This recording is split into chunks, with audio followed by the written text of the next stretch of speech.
I'm TJ Walker. Thanks for joining me today. If you're joining us from YouTube, Facebook, Instagram, Twitter, X, LinkedIn, so happy you're with us. And if you're with us on TikTok today, thank you so much for stopping by as well. Today, we've got a lot of fun in store. I'm going to be doing a detailed analysis of the number one most watched, number one most watched TED Talk of all time, at least on the YouTube platform. So we'll be talking about that. I'm going to be answering your questions as always. If you have any questions related to public speaking, communication, one-on-one communication, group communication, giving speeches, presentations, talking to the media, then this is the place for you. So more than happy to have you here. Hello to our friends on YouTube and a special hello to our friends on TikTok. So by the way, I see that May has joined us, SREX, Gabriel, El Chila joined us on TikTok. Thanks so much for joining us today. We are trying to migrate the TikTok feed into our StreamYard so that everyone can be a part of this and come on screen at the same time. So right now I'm streaming to TikTok through my cell phone. So it's too difficult to let you join me here live. And I see Zakid is trying to join live on TikTok. Zakid, I would love to join you. What I'm going to need you to do is to go over to my YouTube channel. Just type in TJ Walker Success. You'll find the YouTube channel. And there we are giving a StreamYard key, well, a StreamYard link. You push that and you can come on live right here and chat with me. But if you have any questions, I will be taking questions from the TikTok community as well as the YouTube, Facebook, and other social media communities. So thanks so much for joining me. If you're new to this, hi, I'm TJ Walker. And for several decades, I've been traveling the globe, teaching people one-on-one in small groups how to speak more effectively, giving speeches, presentations, talking to the media. And I've been working with groups like that. And a handful of years ago, I started taking these teachings and putting them online and have now taught a couple of million people online. So right now we're trying to create more of a community. I'm trying to help you. If you have questions about speaking, if you want feedback, critiques on any aspect of speaking, whether you're talking to 10,000 people on a platform or one-on-one talking to one colleague or in a job interview, this is the place for you. So I can see your comments if you post them on any of the social media platforms. I do tend to miss them on TikTok because they're coming in so quickly and they are on a cell phone. We're trying to migrate the TikTok community into our StreamYard feed so that I can see everything and invite you on as well. And thanks so much for those of you sending hearts on TikToks. I definitely appreciate that. So we have a lot of fun planned for today. So today I'm going to be analyzing in detail in the second hour the top TED speaker of all time on YouTube. And I'll just give you a preview of that. It's Tim Urban. The title of his TED Talk is Inside the Mind of a Master Procrastinator. I'm going to be stopping and starting doing detailed analysis and reaction to that right here. You can see how a communications consultant thinks. This is going to be edited down into sort of a slicker, more polished version that will be a video on demand on my YouTube channel and my TikTok channel later. But you're going to see the rough draft. You're going to see everything raw as I'm doing it. You'll get sort of a deeper sense of my thinking and how that works. So what we do here on the TJ Walker Success channel is we take you behind the scenes of what a content creator actually does, what a communications consultant actually does on a day-to-day basis, how I create videos, how I create content, how I create online courses. And I do it in part because I want to motivate you to do it, because so often if you're going through YouTube or TikTok or other places, you see these incredibly polished videos where everyone looks perfect, sounds perfect, no mistakes, no ums, uhs, ers, blunders, no mental lapses. I'm showing you as it is in real life, and you're going to see my mistakes. So I'm going to be transparent with you. I'm hoping it motivates you to speak out yourself. whatever it is you do, whether it's for a hobby, whether it's for your core business, whether it's for something you hope to do to create better civic life wherever you live, we all have certain ideas we care about passionately, and we would like to share those with more people. Speaking is the way to do that. Yes, of course, you could write a book, but then you got to speak about the book. You got to go on talk shows promoting the book. I do believe that as human beings, the ability to speak, the desire to speak is so much a part of us. It's ingrained. It's a part of who we are as human beings. And what I'm here to do is to help empower you to be more confident every time you speak and to have greater skill every time you speak. So that's what we are all about. I see that Judy says hi. Cappy and Watchman saying hello has joined us. We have so many people who've hopped in from the TikTok community. And a special invitation to the TikTok community. If you want to watch my detailed critique of Tim Urban's TED Talk, I'm going to need you to switch over to either my YouTube channel, Facebook, LinkedIn, one of those, because I won't be able to share his video with you on this phone. It's too complicated. So we're attempting to migrate the TikTok feed into our StreamYard. And so let me know, or just come on over is really the best thing. All you have to do is go to YouTube, type in TJ Walker Success, and you will see it. So that's coming up in hour 2 today. We typically go 3 hours long, and that is 9 a.m. to noon Eastern time. I'm in the New York, Florida time zone in the United States. So that's where we are. So if you want to see that, please come on over. I do not in any way mean to be rude to you if you've asked a question or you're attempting to come on, but we just don't have the TikTok community integrated in with our YouTube channel yet. So thanks so much for that. If you have a question, I see we have a number of people joining us live on YouTube. If you have a question, go ahead and post them right here in the comments section. We are live today, and I will answer your questions, attempt to do a demonstration, and really help you improve your own communication skills. We take questions here every day directly from you, whether you're someone who just came by the channel seeing it for the first time or a regular or one of my students. We also periodically take questions culled from the entire universe of posts on the internet through artificial intelligence. And that's what I'm going to start off with today. I do periodically go to questions from ChatGPT that relate to communication skills. Here's a question, and I'm reading these for the most part for the first time in front of you. So it's not something I've scripted out, written, rewritten, edited. Typically, I get a question from you or a question from artificial intelligence, and then I just speak based on dozens and dozens of years working with tens of thousands of people around the globe on these very issues. So what should I do to avoid starting or ending my presentation abruptly without proper introductions or conclusions? That's really two questions because it's two separate things. So I'm going to break that apart. What should I do to avoid starting a presentation abruptly without proper introductions?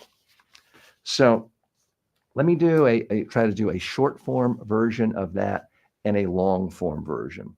Those of you joining me on TikTok, what we do here is this is my production studio, making content for my social media channel. So you're seeing the rough draft. I'll typically do something that's 30 seconds long or less for a short, as long as it's less than 60 seconds.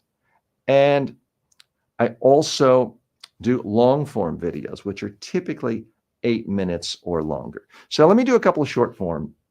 And I forgot to add my hard drive so that I can store this on 4K quality. So I have to step aside for just a moment. I'm using a shotgun microphone, which is why you hear me sort of faint in the background when I walk away. I'm plugging this into my mixer now. And that way I can record this content on 4K stuff that I know that will be turned into an edited, polished piece. Okay, so let's do this question. I'm going to switch to camera 2. You can't see that. I look like I'm in the same thing, but I've switched to a different camera angle for what I'm doing here. So the first question again is, what should I do to avoid starting my presentation abruptly without proper introductions or conclusions?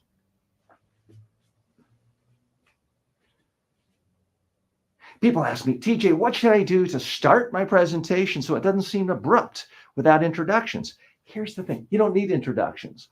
Here's the perfect way to start any presentation. Say one thing interesting to the audience, not about yourself. Make them want to hear more about you. Gradually weave that in. Okay. So that's an example of a short form video. I'm specifically trying to answer the question and to do it in less than 60 seconds. What I've noticed for the data for my own show is that it's typically needs to be less than 30 seconds. If it's really going to resonate, find an audience. So that's what I'm doing. Hello to Gerald. I see Mary has joined us, Satcham EP77. Miss Ball, Chris Castellando, Rumples has joined us. So very special hello to all of our friends on TikTok.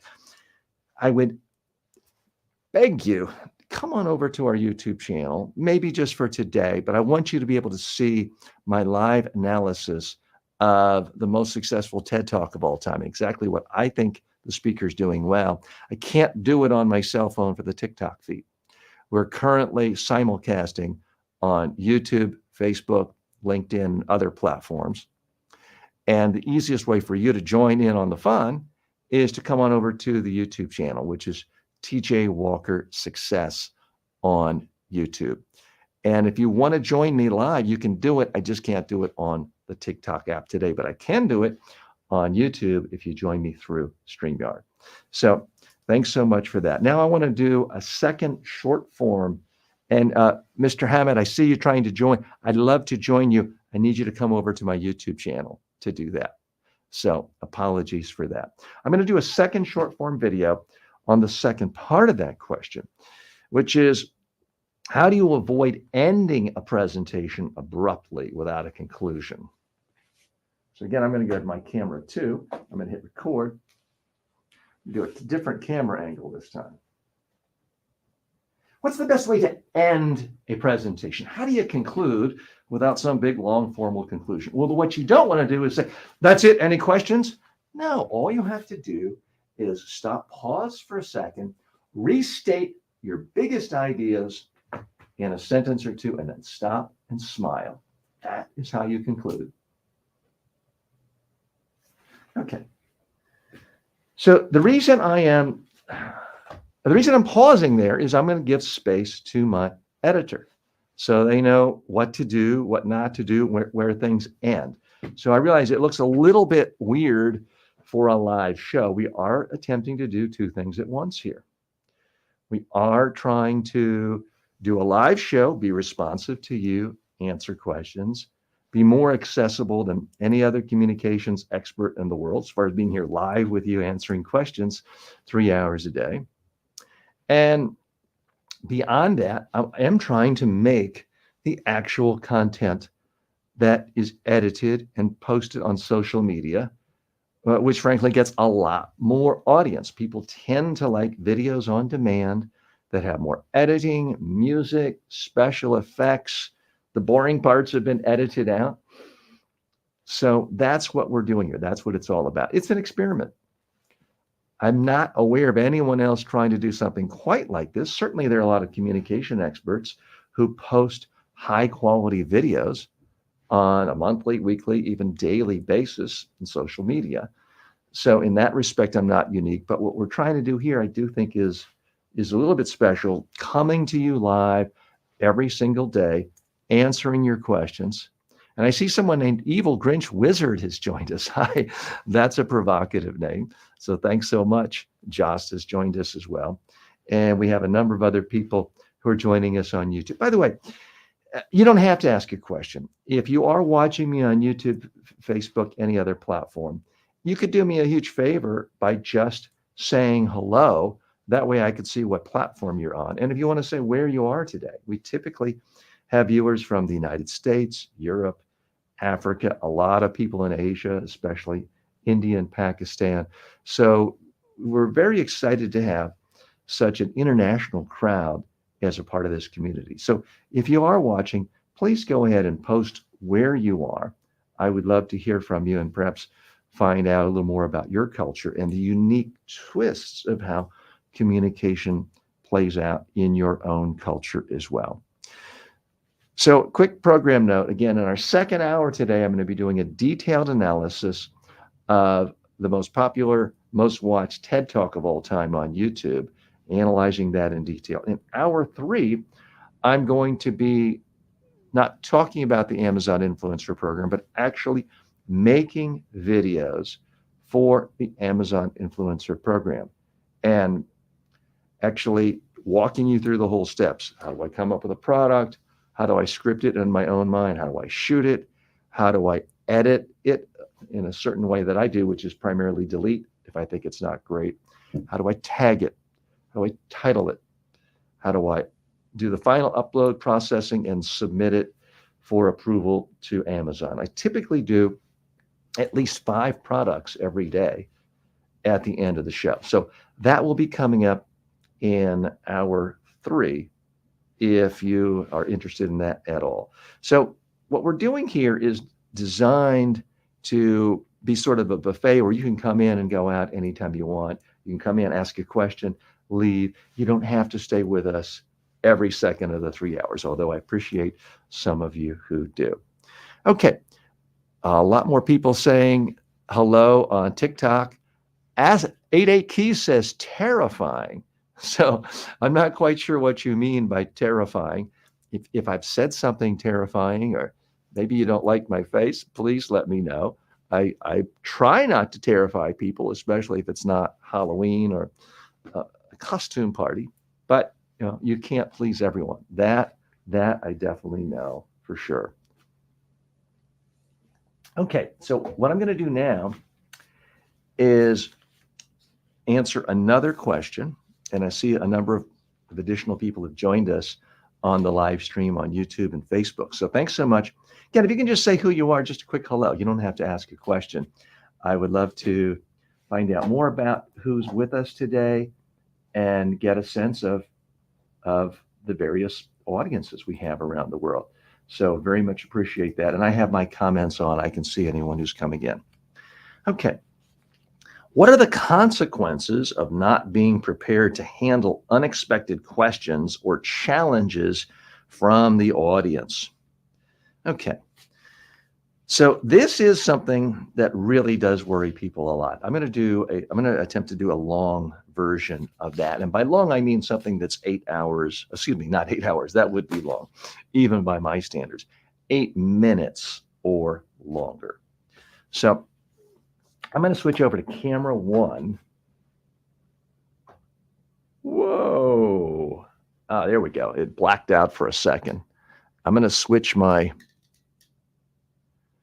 just going to move my TikTok camera so you don't have to stare at the microphone. And I should have done that earlier in the week as well. So I'm going to do that.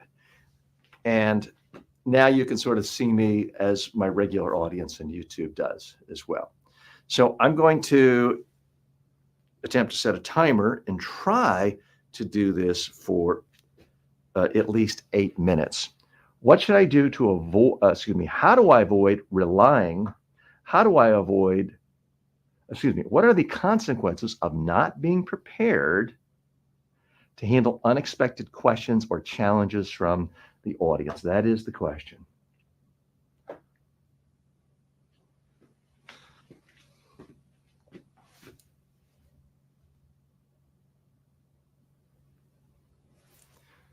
So what are the consequences of not being prepared to handle challenging questions from the audience when you give you a presentation?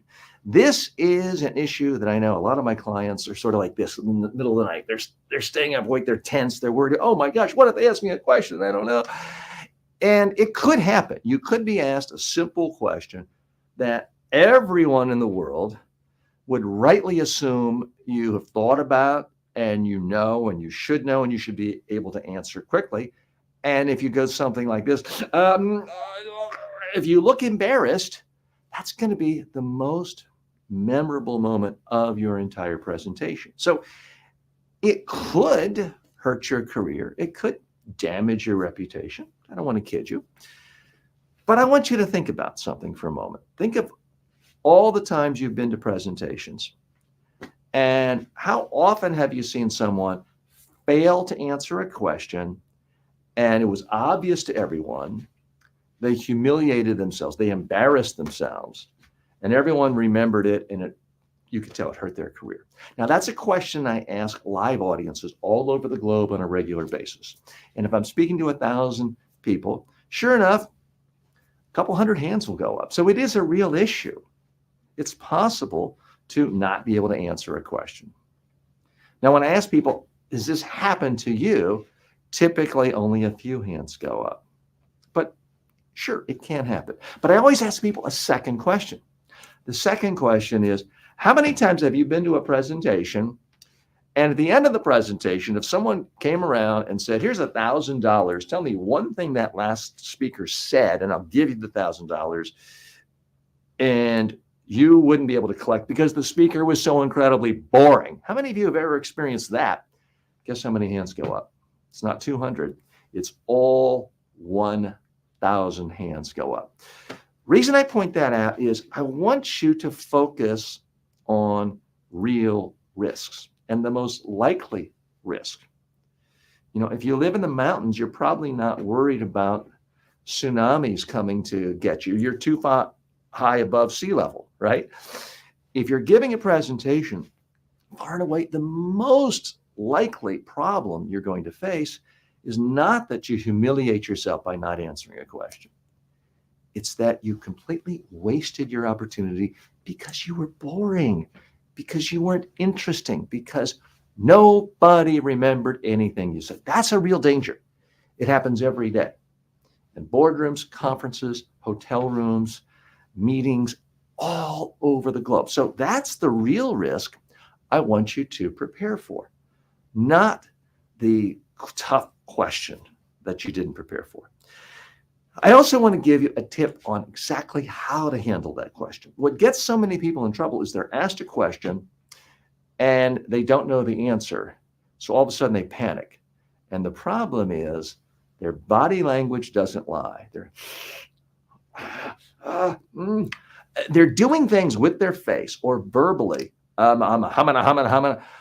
might not be that advanced or extreme, but they're doing things that signal to the person who asked the question and everybody else in the room, oh my gosh, I'm nervous, I'm embarrassed, this is awful.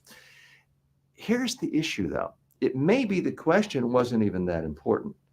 People don't even remember the question most of the time, but they remember your reaction. They remember it because there was all this emotion. Chances are every other part of your presentation dealt with facts and figures and numbers and concepts, but then the one emotional moment of your entire presentation was when you couldn't answer the question. This is a huge, huge problem because people remember the emotional component. That might be the only thing anyone ever remembers from your presentation. So am I telling you, have a perfect memory, know everything? No, that's tough. Here's what I'm suggesting, the advanced technique. If someone asks you a question you don't know the answer to, look at them with a confident smile on your face and say, I don't know. What I can tell you is, and then answer something that's related to that. Perhaps you know someone else in your organization does know the answer. You can say, I don't know. Jim in our accounting department does. I will find out from him right after this presentation and get the information to you by lunch. Would that be okay? So here's the beauty of that answer. Even if the question is something people would assume you know, they're not going to remember that answer because you didn't completely shift the emotional state of the whole presentation. You didn't go from comfortable, confident, professional, business-like to, oh my God, you continued the same emotional state. Therefore, it's not memorable. So keep that in mind. You don't want them to see you sweating, literally or figuratively. You want to act calm and collected. Now, it may be that you do know the answer. You need a couple seconds to think about it. There's absolutely nothing wrong with hearing a question. The answer is, I just paused. Now, if you're nervous or uncomfortable, that 1.5 second pause may feel wildly uncomfortable and take you out of your comfort zone. You may be panicking. Don't. It's going to seem longer to you, but to anyone else in the audience, you will simply seem like you've been a good listener. You're reflecting. You're giving due consideration to the person's question. Well, people like that. So don't put pressure on yourself to answer instantly. Because what does happen to people around the globe is you feel a certain nervousness when you're speaking in front of people. The larger the group, the more anxiety you feel, the more adrenaline is flowing through your body because your body's telling you, run, get out of here. Don't let these people get you. So you're feeling that. And because of that, you're not able to recall information as quickly or as easily. So give yourself a second to think, a second to breathe, a second to reflect. Always, one option is to say, I don't know. I'm happy to do more research on that, and I will get back to you. Was that good? Another option is to say, and I'm not asking you to lie or be deceitful, but sometimes a person may ask you a question, and there's no way you can answer that without spending 10 minutes in context, and it would really disrupt the whole flow of the conversation you're having, the speech, the presentation you're giving. My recommendation then, again, is not to act flustered, not to act embarrassed, not to say, I don't really know how to answer that in a short period of time. The solution is to say, your question is so important, I want to give it all the due diligence and consideration it deserves. It would take me about 10 minutes to provide the proper context, and I want to give you the respect that you deserve. So if you can meet me in the back of the room 10 minutes after this presentation concludes, I'm happy to talk about that. Now the person doesn't feel like you ignored them. Now the person asking the question feels respected, and everyone else in the audience will either have a positive association with you and what you said, or they simply won't remember it. So these are things I want you to keep in mind when it comes to that night before the big presentation and you're worried about, what if somebody asks me a tough question? Now, of course, you can always do a better job of preparing by thinking, brainstorming out loud every possible tough question that could be asked. You can ask your colleagues, other people in your industry, say, hey, I'm giving a speech tomorrow to this group. Can you think of any tough questions they might throw at me? And have questions come at you. But keep in mind, there are an infinite number of questions that can be prepared or asked in advance and during the actual presentation. Some people make the mistake of spending all their prep time brainstorming on tough questions. Meanwhile, they haven't actually rehearsed a great presentation. So my recommendation is spend at least 95% of your prep time making sure you have really interesting, helpful, useful, memorable ideas for your audience. Then spend your time rehearsing it on video until you like how you come across. If you do that, your audience is going to love you, even if you can't answer one tough question. Okay. Let's see. Okay, my timing was 9 minutes, 45 seconds, which was, but I do realize I had my camera, my cell phone. You can't, my friends on TikTok, you can't see that. But I realize now I foolishly placed my tripod with my cell phone in view of camera one. So I don't really know if that will be usable. I guess it could be, but it does look odd. So I'm going to try to go ahead and get the tripod with my cell phone for the TikTok feed back so it's no longer obscuring any camera angle. So apologies to I got to stop the record as well. So that's a typical example of sorts of things we do around here. And I do want to say again, hello to our friends on TikTok. If you just came in the last 5 minutes and you're thinking, why is this guy doing a big monologue?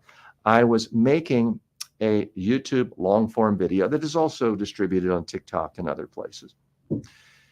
And I'm showing you sort of behind the scenes how a content creator actually makes content. So that's one of the things we do here in this live show. I want to say a special hello to Icon Influencer. Uncle Teddy has joined us, Lake Live with Christopher, Linkstern, Matthew has joined us. V.I. Clay has a question. Tips for quitting fidget toys. I do help people with personal development. I have a number of personal development habit building courses as well. I will be transparent with you. I've never used one of these fidget toys, and it certainly seems like they can be addictive. I do see people playing with them from time to time. The biggest tip I have is you've got to make it so it's not visible to you and it's not easily obtainable. So if you're in a classroom, don't bring it in the classroom. If you are in your office, let's say you have a home office and you don't really want to throw it away, put it in your attic somewhere or put it in a lockbox or give it to a family member and say, hey, I will give you an extra dessert tonight if you don't give me this fidget toy for the next hour. That would be a technique. But it's human nature. If something is visible, it's like a cell phone. The easiest way to sort of break an addiction of a cell phone is put it away where it's out of sight. And what I try to do every day is go for a long walk, typically on the beach. I live in Florida near the beach, and I literally leave it at home because it's not that my willpower is any better than yours or anyone else's. If I take the cell phone with me, I'll have an idea. Oh, I better write that down. I open the phone. Well, there's a text. Well, I better see if it's an emergency. Oh, the text isn't important, but I see I had a phone call. And before you know it, my entire brain is still where it was in the office, and I didn't get any of the benefits of relaxation from a walk. So that's my basic advice with the fidget toys. You have to somehow make it not visible to you and not easily obtainable. I mean, the best thing of all would be throw the thing away. It's a toy. Do you really need to be a child fidgeting with it? So again, I say this with a caveat. I'm not a mental health professional. Some of you may have this prescribed by a psychiatrist, psychologist, and there's some benefits for you. I'm not talking to you. I'm just talking to the general person who finds they're fidgeting it too much. It doesn't have to be a toy. Some people, when they give presentations, are fidgeting with a pen.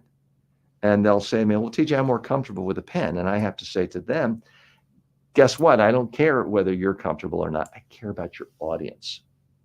I care about them being comfortable with you and perceiving that you're comfortable. So that is why I do not recommend when you are speaking, holding a pen. Because the second I hold a pen, I can no longer gesture naturally. I don't have a full range of motion. I can move my hand or arm, but I can't move my fingers and hands. So you're shutting down that ability to communicate, which is why, unless I'm specifically trying to do notes and note that I did a specific video, so I don't duplicate myself, I try to keep my hands free at all times of pens. I even do this with clickers for PowerPoint presentations. I've taken the trouble of building a clicker connected to a ring, covered it with flesh-colored hose. So if I'm doing a PowerPoint presentation, you never see me holding anything. It's attached to a ring, and I'll show it to you next time, perhaps tomorrow. It's attached to a ring, and all I have to do is hit the remote there, but I can be gesturing the whole time naturally. I know that, V. Clay, you weren't asking specifically about fidgeting and holding things for presentations, but I thought I would tie that in. Thank you so much for coming by, saying hello, and posting a question. Special hello to Rodney, BJP, Robert has joined us, Kerry Grant has joined us, Sharia Love, Wallace, Barima, Aster Sheens, Affirmations with Ashley. So, Ashley, if you're interested in affirmations, believe it or not, I do have an affirmations app.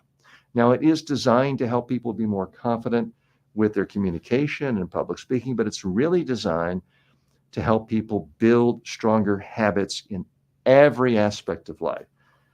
So, Ashley, I would love your feedback, and perhaps you would enjoy the app as well. It's called Ultimize, Ultamize, Ultimize 2. There's 2 different versions. Go to the second version.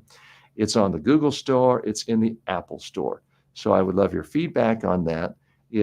There's a free version of it available right now, and I certainly hope you would enjoy that. So take a look at it. I want to say hello to Arthur, Sister Nan. Hank has joined us. Dexter, Susan, Christina, Mandel, Solutions for Everyone, Freedom, Frank, Dakota, Danny, Robert, Old Money, Noko, Will, Connie has joined us, King Drew, Randy. It is amazing to me how active the TikTok community is. Now, we have a lot of great folks some of them who join us every single day on YouTube as well, and we appreciate them stopping by. But TikTok does a lot of outward pushing when you go live. Now, Hija Proto says, Dollar Store Jerry Seinfeld. Okay. It's been a long, long time, but once about 30 years ago, I was speaking at an event, and someone did point to me and say, oh, you're like Jerry Seinfeld. And he made a number of disparaging remarks about Jerry Seinfeld's ethnicity and religion and assumed I was the same. And he wasn't actually correct. But that's the first time I've heard that. I got to tell you, I'm happy someone saying I'm a penny candy Jerry Seinfeld. Jerry Seinfeld is, by some measures, the most successful comedian of all time. He was the producer and star of the most successful, most popular sitcom in the United States, The Seinfeld Show, for 9 years. He's still a wildly successful stand-up comedian. And not that this is the only thing that matters. He's now, according to some reports, a billionaire because of all the money that's come in from people who enjoy watching him speak, which is what stand-up comedy is. It's a form of public speaking. It's a very, very difficult form of public speaking. It's the one form of public speaking I feel like I've never really excelled at, even though I have taken stand-up comedy. I see hello from John Steen. Is this the John Steen, my good friend from South Florida, from Miami in 30 years ago? If so, let me know if that is the same John Steen. And if you're another John Steen, happy that you're here as well. If you have any questions about communication skills, please let me know. And a quick program note, I'm going to be analyzing in the top of the second hour the #1 most successful, most viewed TED Talk of all time. Analyzing exactly what he's doing well with the idea that you and I can learn from it. Not that we're going to copy him 100%, but we can borrow. Great geniuses borrow from a dozen or so sources. Thieves and copycats just steal from one.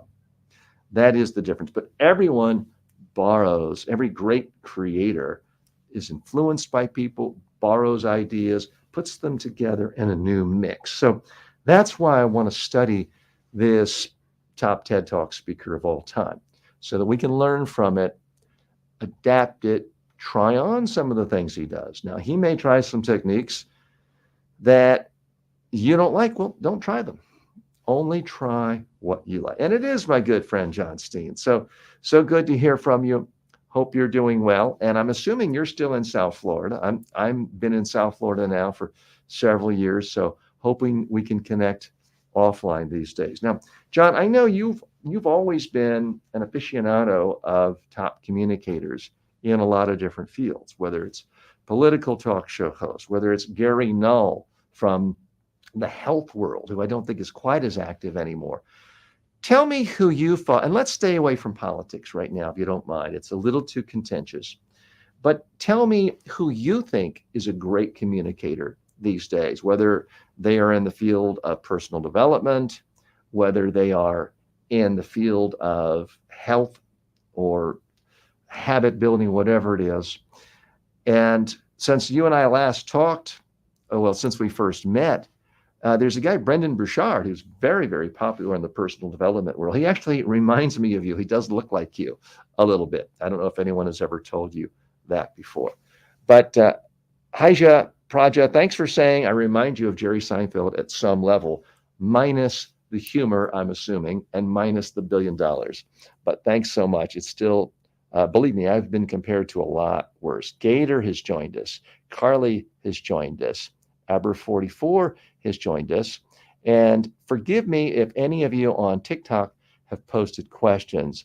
The interface is such that I have to lean forward to my cell phone and scroll, which is why I would like to invite you to join me to come to our YouTube channel, because then I can see your questions. I can also invite you live right on screen and we can have a conversation. Trey says, I'm Mr. Take That Risk. Okay. Thanks for sharing that. I'm not quite sure what that means, but very happy that you're here. Kelly says hello, Kathy, Bobby Buckets. And so Texan is giving a political comment. I'm not going to censor your comments here.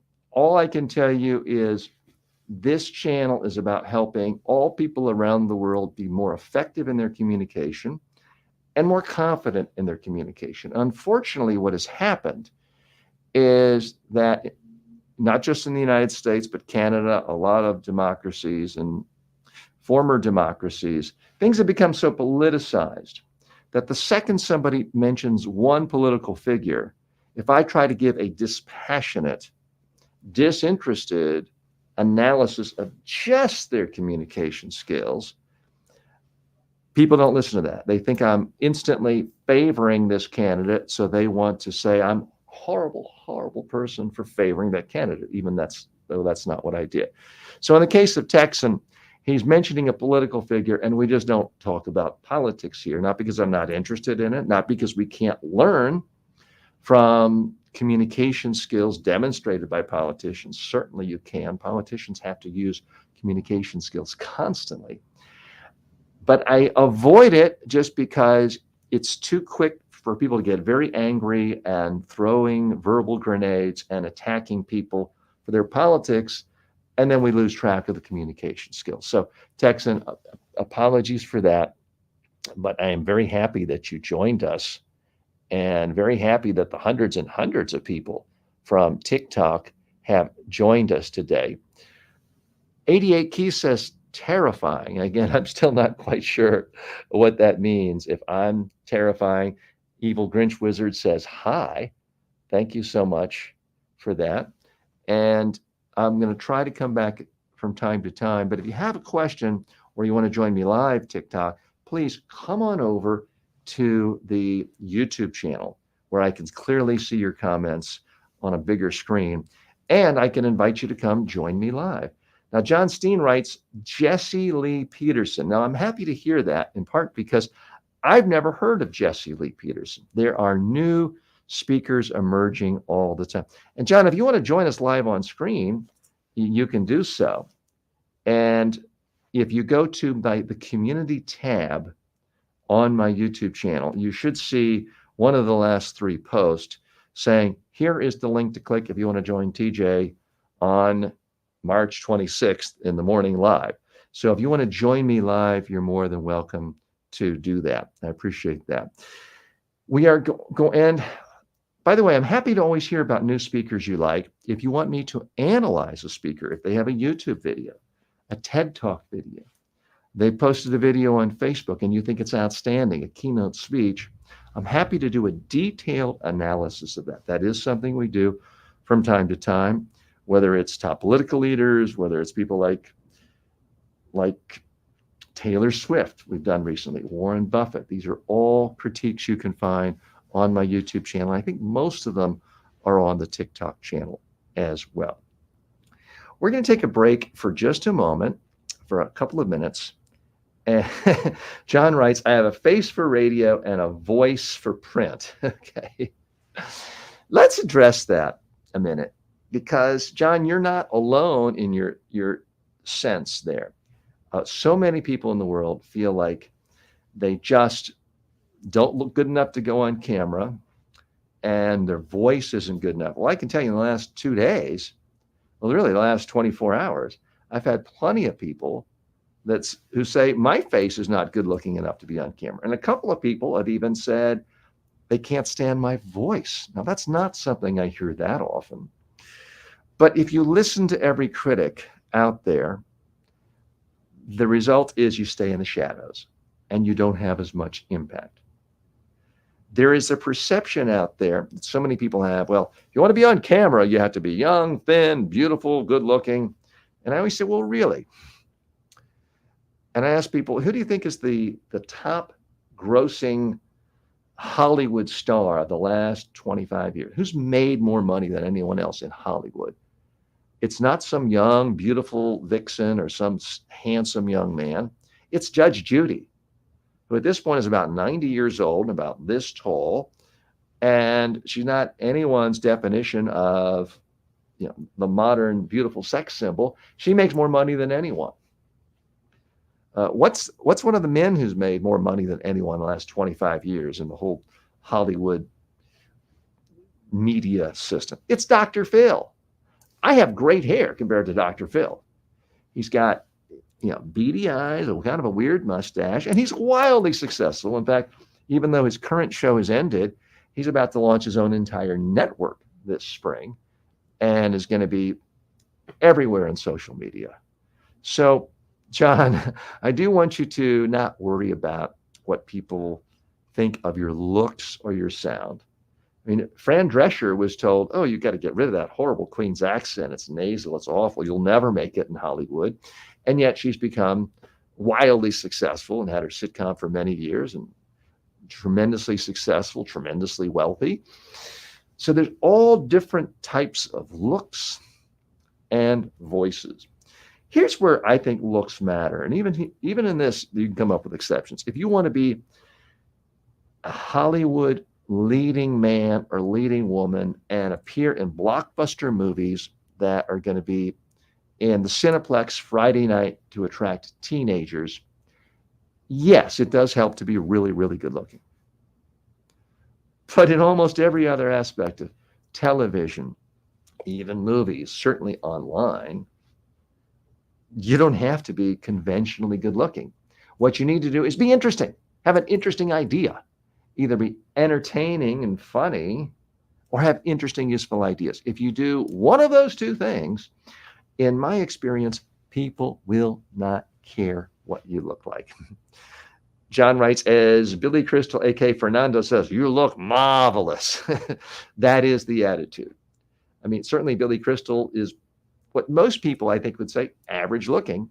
It didn't hurt him that he wasn't beautiful or conventionally handsome.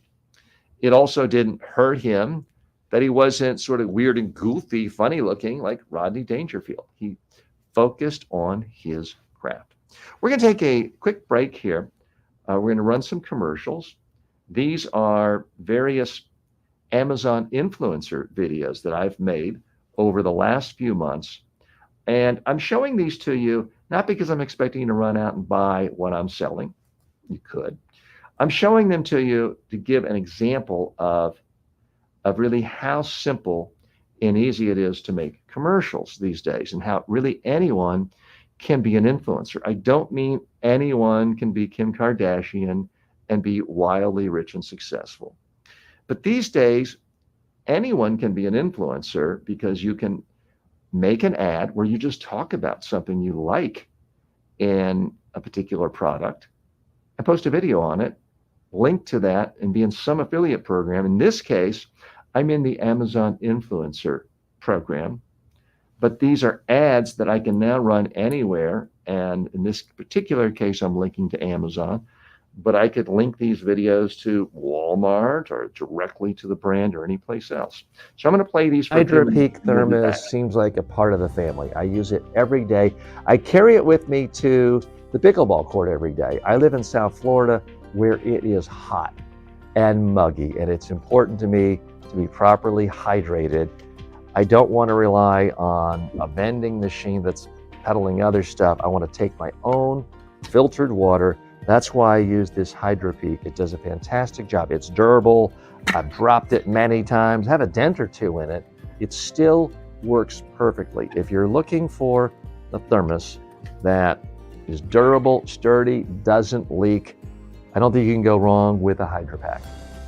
Are you looking for something light and easy to take around to bring your music to your next party, beach, barbecue, pool event? This speaker does the trick. I've had this for several years.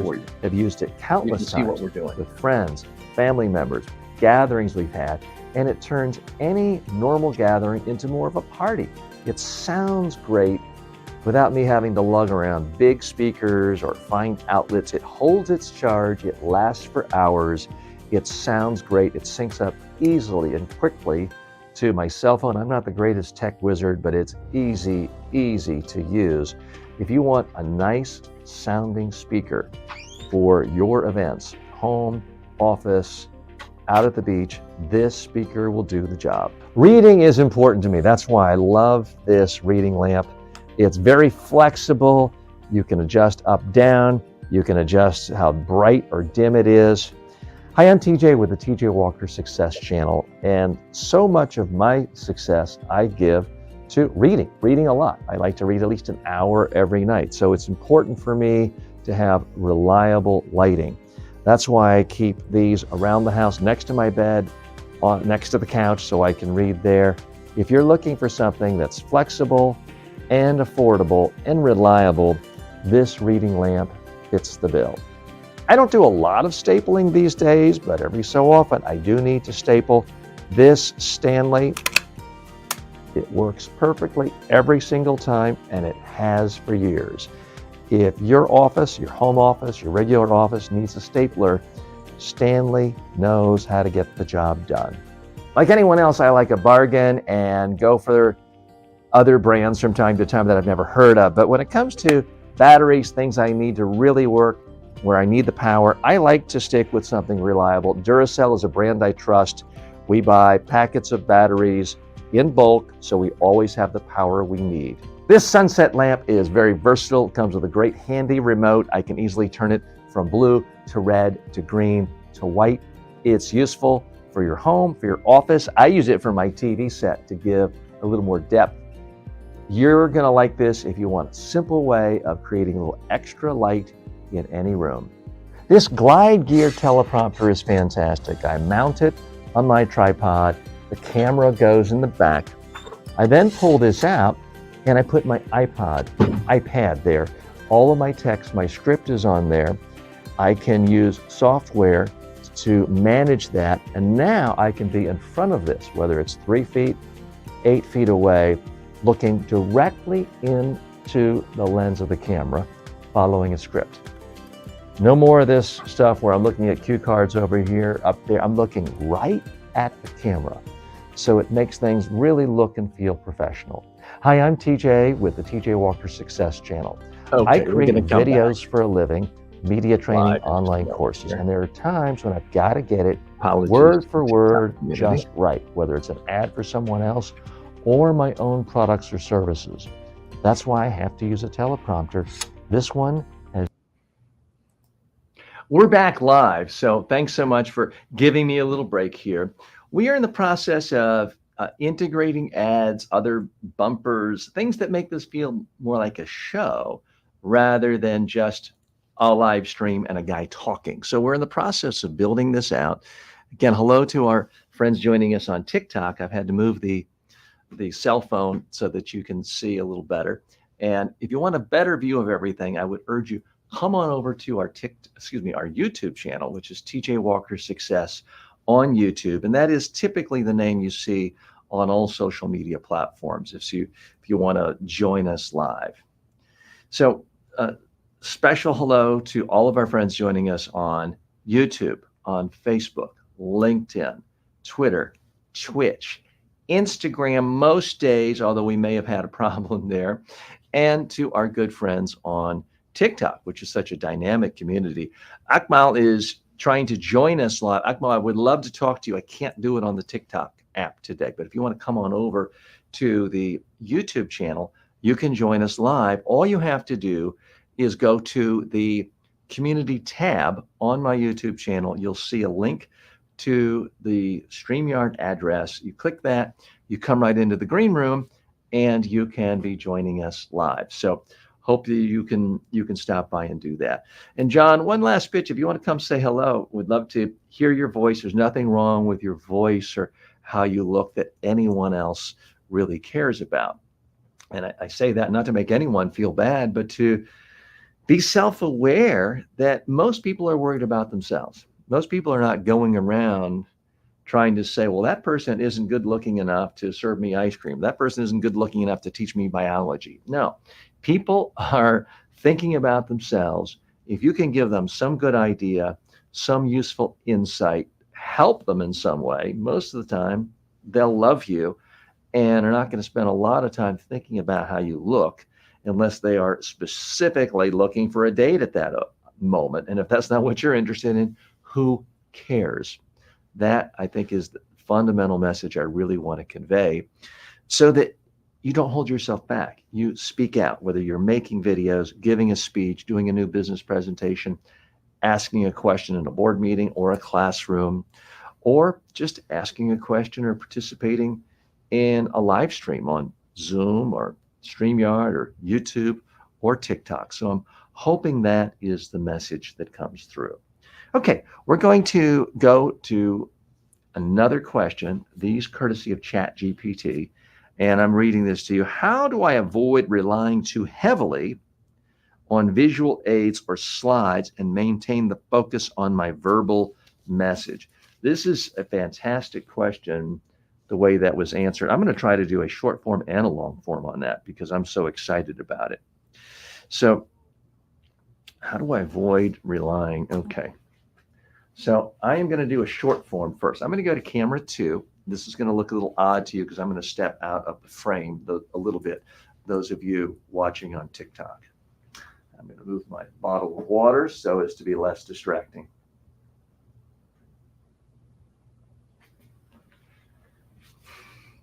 When you're giving a presentation, how do you avoid being overly reliant on slides so you can get a focus on your verbal message? Well, the key is don't start by making slides. When you start with your presentation, come up with your top 5 ideas you really want to convey. Think of a story for each one. Then and only then, think of a visual image to show your audience. If you only have 5 slides, you won't be too reliant on your PowerPoint. Okay, so that is my short form of that. I'm now going to do a long form of that. I'm not going to put the camera and cell phone in front of my camera 1 this time. I'm just going to move it over. I'm going to switch to camera 1. And apologies, you will see, I guess, a bit of my microphone, those of you in the TikTok community. But if I try to move it, then it's going to obscure the main feed. Okay, so I'm going to hit record. Again, those of you, I want to take you sort of behind the scenes. Those of you watching on TikTok, I'm literally and metaphorically taking you behind the curtains to show you how I actually make videos. And I am doing a mixer by myself, hitting camera 1, camera 2, camera 3. And I'm also hitting record. This whole thing is being recorded on StreamYard, and you'll see it again on my YouTube channel. But that's at 1080p high definition quality. I'm recording another version of this on 4K quality, the absolute highest quality. And so that's what I'm doing, hitting record. I'm going to go ahead and camera 2. Oh, I did the short version. I'm going to do the long form now. That's what we're going to do. Ooh, wow, I just had a blackout. Okay, it seems to be back. Okay, I'm going to hit record. And again, I'm going to look at my timer. I really would like to do this for at least 8 minutes so it can be a proper YouTube long form video that's optimized best for that. And without looking at my watch while I do this.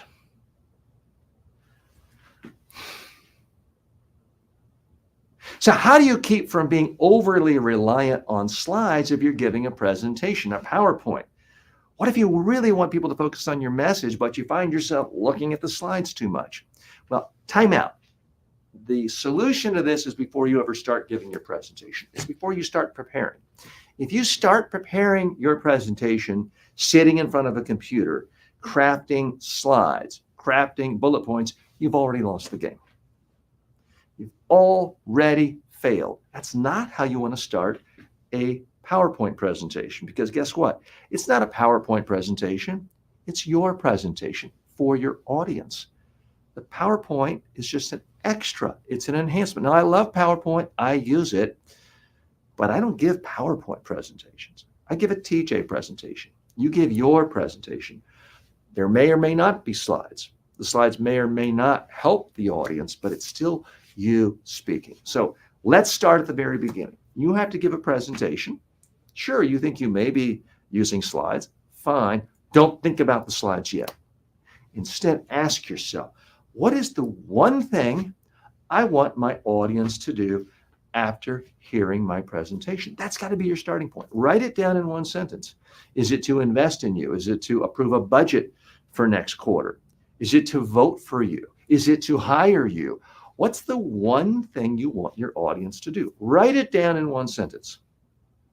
Now, I'd recommend that you brainstorm on every possible idea, number, fact that could motivate your audience to do the thing you want. You might spend 5 minutes doing this. You might spend 5 hours doing it. I don't care how long. Just do it. Brainstorm on all of these ideas. Look at them on paper or a computer screen. Now comes the hard part. Now comes where you use the intellect. This is not about dumbing things down. Oh, no. This is about using your intellect to figure out how to put these messages in priority. Because what you want to do is eliminate any message fact number that isn't in your top 5. Because human beings simply do not have the capacity to remember more than a handful of ideas unless it's an academic environment and they're writing down everything you say for a test. That's different. But for what I'm talking about here, using a PowerPoint presentation in the business world, the civic world, the adult world, the outside of the academic world, people are not writing down everything you say. They're listening, ideally, and not just spending time on their cell phone. They're listening to you. They're trying to understand it. They're trying to remember key points that are important to them. The chances are slim they're going to remember more than a handful. So why not figure out in advance which handful you want them to really focus on and to remember? So that needs to be the next step you do, is truly narrowing down your message to a handful of points. How many fingers are on this hand? That's right. 5. I don't mean the old joke, 4 fingers and a thumb. I mean, there are 5 fingers here. You should have 5 ideas, messages for your presentation, even if it's an hour long, believe it or not. Now, we're still not to the point where we even start creating a slide deck. Now you've got to figure out what is an example that makes each one of your messages come alive. What is a story? I don't mean a funny story or a generic motivational story like, oh, there was a starfish, or I looked down and there were only 3 steps. No, I mean an actual story that involves you having a real conversation about a real problem with a real person who was a client, customer, colleague, or someone you deal with. What the problem was, how you felt about it, how it was resolved. And it has to be 100% relevant to the message and your audience. You need a story for each one of your messages.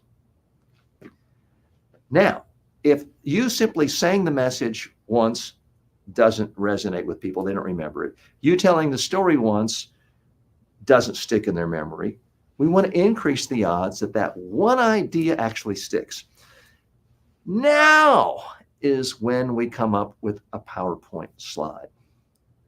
And the most effective way to trigger memory is not by putting abstract letters and words and bullet points in text. It's by putting an image up.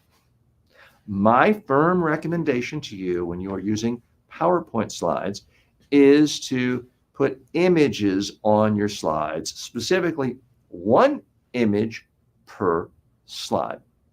The image should be something people can look at it, instantly understand what the idea is based on what you've been talking about and what the point is. I do not mean put up 6 images where they have to look around. I don't mean an image with 3 bullet points underneath. I mean just an image. The single most effective way to use PowerPoint slides is to not use text at all. Wait a minute. He couldn't really have just said that. Did TJ really say you shouldn't use text on PowerPoint? That's preposterous. Everyone in our organization uses text on PowerPoint. I didn't tell you what's the most common way to use PowerPoint. I told you what the most effective way is to use PowerPoint. It's to use one image at a time on a slide. If it's just text, you don't add anything. You don't help yourself by putting it on the slide. Well, but TJ, how will I know what to say? Use a simple outline for yourself. Use a simple paper outline. Note to editor, cut for a second. I've got to show an outline right here. Now, note to editor, coming back. So if I'm giving an hour-long speech, here's an outline I have. It's focused, it's narrow, it's easy to read. It's a single page with big font. No one ever sees me pick it up other than just now for you. No one sees me turning the pages. I'm able to speak in a conversational way. When you want people to look at your slides and it's one image, you put it up and then stop talking. Let them look at your slide. After you've given them time to look at it, and it shouldn't really take more than a few seconds if it's truly one image, take the slide down and put up a black screen or a blank screen. Then start talking again. If you follow these techniques, I guarantee you people are going to say, wow, great presentation, interesting presentation, not the typical boring PowerPoint. You could say, well, TJ, people are expecting all this data and all. Fine, create a traditional PowerPoint with lots and lots of data points and columns and numbers and graphs. Email it to people in advance, hand it out to them in advance or afterwards, but do not show it to them while you're presenting. You got to decide who's boss here. Are you the boss? Are you the expert sharing your expertise with your audience? Or is the PowerPoint slide the expert and you're the little assistant there pushing buttons and acting meekly like the Wizard of Oz? No. When you have an opportunity to speak in front of people, it is a unique opportunity to demonstrate your expertise, your authority, your knowledge, your confidence. In order to do that, the vast majority of the time, you need to be looking at someone in the audience, speaking in a conversational way. And by all means, you should not be reading PowerPoint slides. And you definitely don't want to be turning your back reading to people, because that is a surefire recipe for them ignoring you and reading something else, namely their cell phone. Okay, so let's see how we did on time there. That was a little over 8 minutes. So that was, in fact, exactly what I'm trying to do when it comes to the YouTube long video. So I appreciate you being patient. I know some of you have questions, comments, some of you wanted to join me. I'm now sort of looking again at the master control on StreamYard. This is camera 3, for those of you who care about sort of the insider jargon here of how we run this show. And my friends on TikTok, I see so many of you have come in. It appears to be hundreds. And I do want to say hello to as many of you as possible. I see that HD has joined, Craig has joined, Sullivan Ronnie has joined. And I'm getting a number of notes asking me to invite you to join me as a guest. I do want to invite you to be a guest of mine, but I need you to come over to our YouTube channel because that's where we are connected with StreamYard. We're simulcasting on 8 different platforms today, and I can't do that on TikTok yet. We're hoping to fix that and get better at that. A Money Mastery says Jay-Z. Now, someone earlier said a particular old American president, and someone said Jerry Seinfeld, I think because they thought I reminded them. I don't really think I remind anyone of Jay-Z. I'm not quite sure what that is.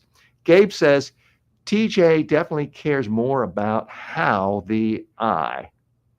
That may be referencing something someone said earlier. So if you want to clarify that, I apologize if I missed that. Official says, name a South American country for an edit. I'm not quite sure what you mean by that.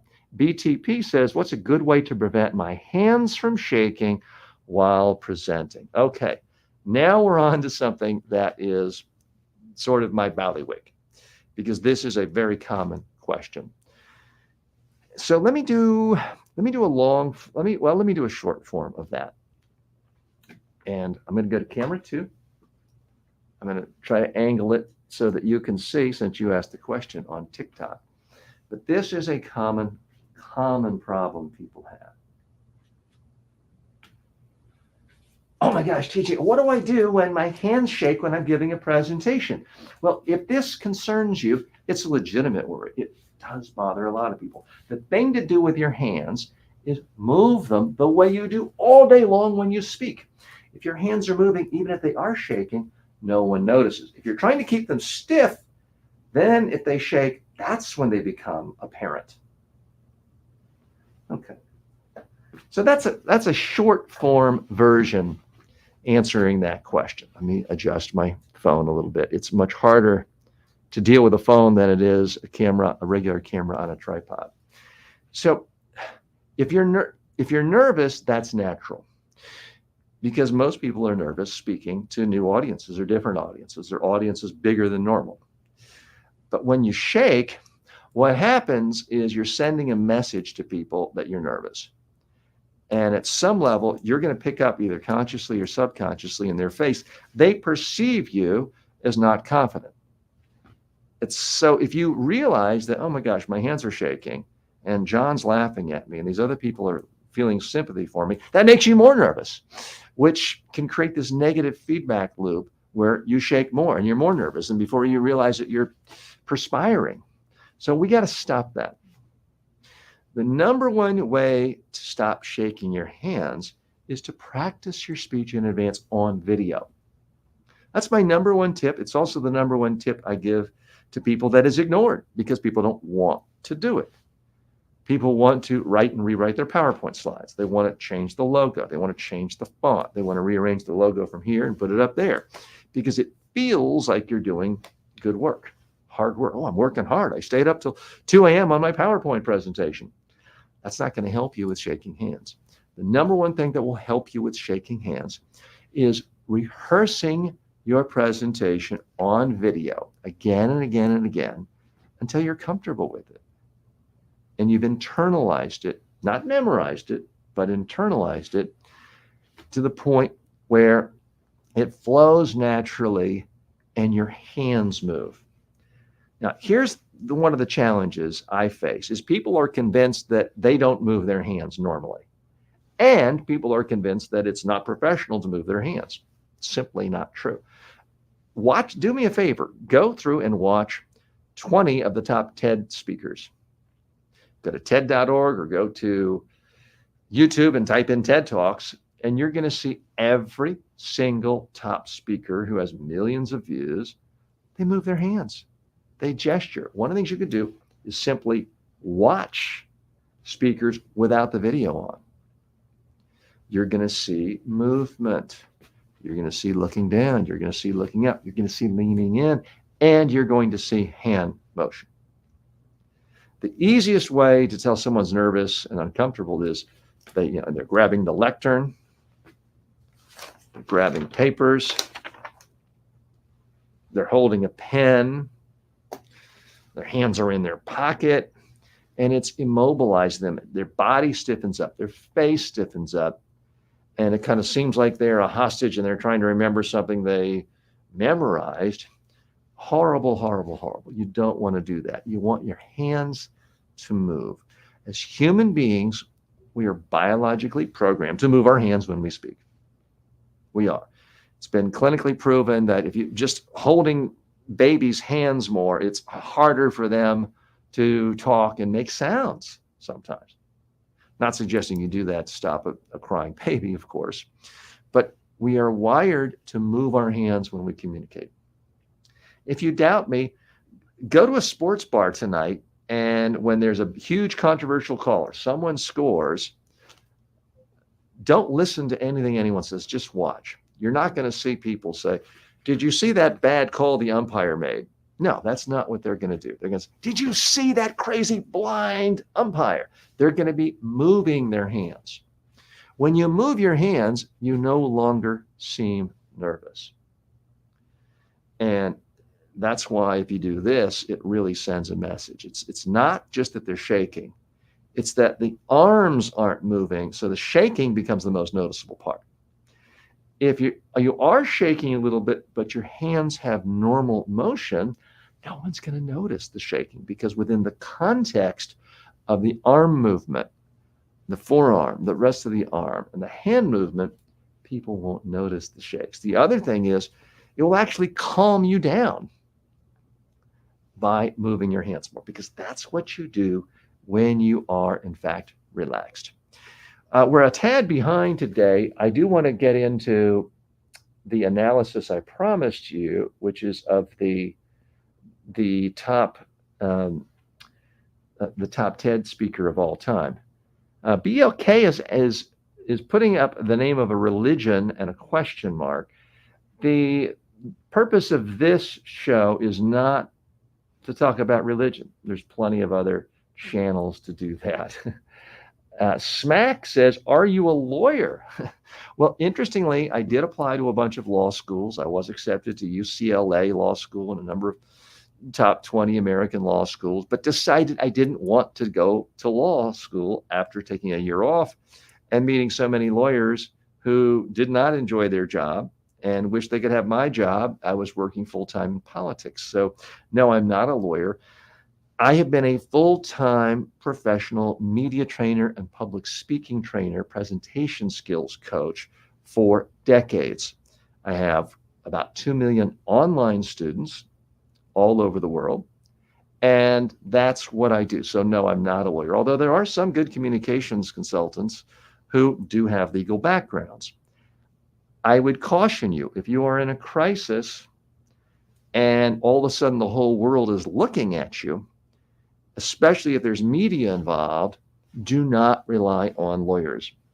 Case in point, here in the United States, a number of Ivy League presidents were called before Congress to testify, and they clearly had been coached by lawyers. They gave responses that were legally accurate, legally kept them out of legal trouble. The problem was the way the messages were crafted and sounded to the average American.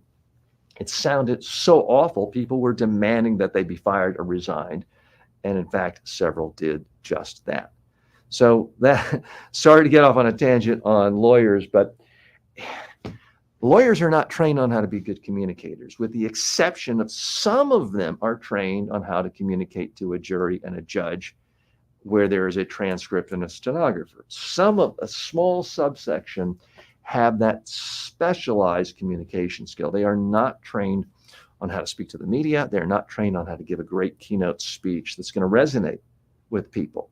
So anytime you rely on a lawyer to help you with your communication needs, in my mind, that makes about as much sense as if you're up on murder charges and you hire a public relations consultant to represent you in court. You probably say, well, that's crazy.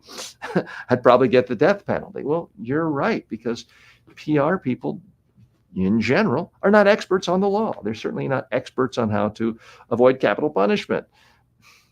So hire the people you need in times of great need who specialize in the skill.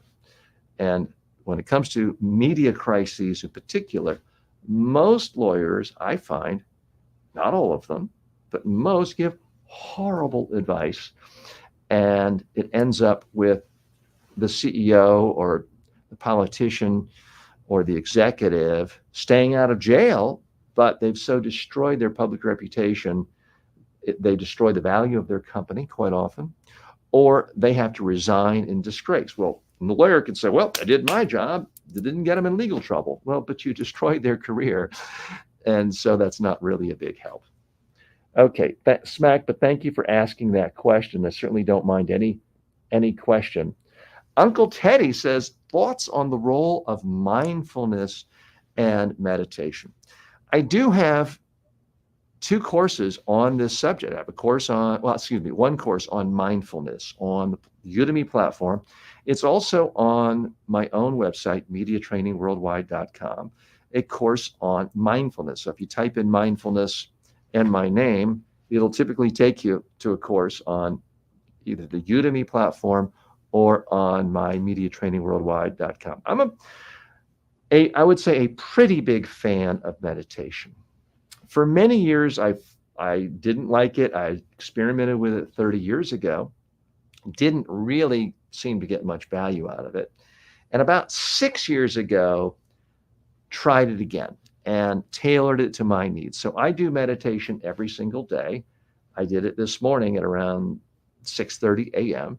I do a very, very simple 10-minute guided meditation where it's just my own voice. I'm listening to it on headphones saying, relax, think of nothing, breathe in through your nose slowly, exhale slowly, think of nothing. It's just a few simple words to clear my head and to relax a little more. It's a great way of starting the day. So I'm a huge fan of meditation. I'm not a social scientist and I'm not a researcher. I want to be very clear with you. I'm a practitioner helping people communicate more effectively and building their personal development skills.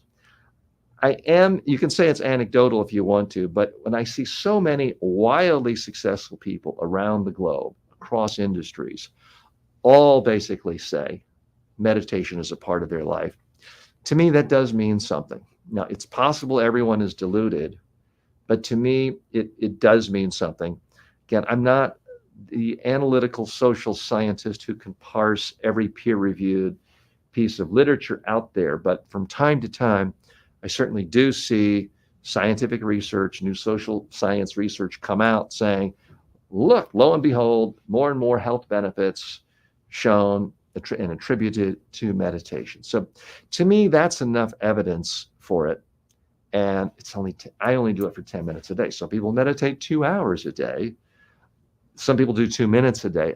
For me, it's very comfortable to do it for 10 minutes a day. I have friends who do transcendental meditation 20 minutes a day. Some do twice a day, 30 minutes a day, and feel it's the best thing that keeps them sane, healthy, relaxed, and in a very good state. So I would certainly suggest you try it. There are a number of great apps out there, and I'm not an affiliate or representative of any of these, but Calm, Headspace, but you can do it on your own. There are free versions out there, so you may want to check it out. So Uncle Teddy, thanks so much for writing in that question.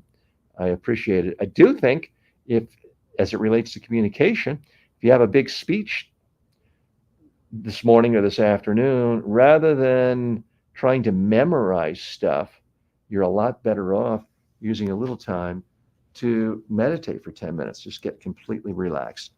I see Austin Michael Smith is with us on TikTok and would like to join. Austin, I would love to have you on screen. I can't do it on TikTok today. If you want to come on over to our YouTube channel, I can join you. I can let you come on screen and we can talk there without boring you with the technology details. We just don't have things set up yet on TikTok, but we do on YouTube. So if you want to come over to YouTube, type in TJ Walker Success, you can then join us live on camera. But Austin, thanks so much for stopping by. I very much appreciate you doing that. Okay, we're going to switch gears now, and I'm going to do something that I used to do a fair amount of. I've not done as much of it in the last few months, not for any particular reason. It's just we've had so many questions coming in and so many other fun things going on this channel. But what I want to do now is an analysis of the most popular TED Talk of all time as recorded by YouTube. So I'm going to pull up this video, share it.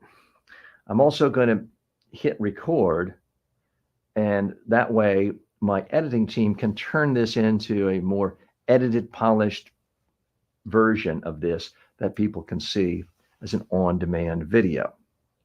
So I'm going to share my screen. I'm going to hit audio share,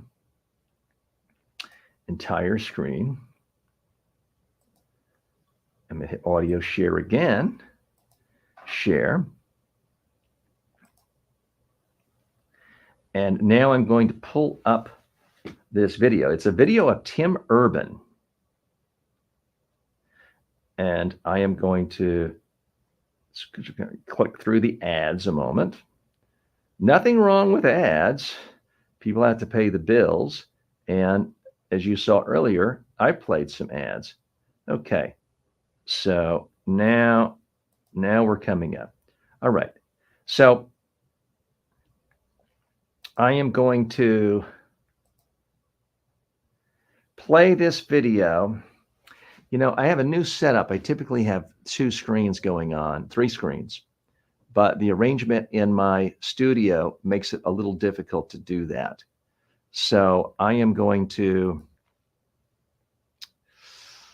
I'm trying to think of what I did wrong here. I've got to figure out how to play this.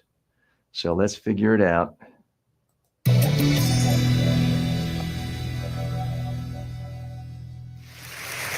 Okay.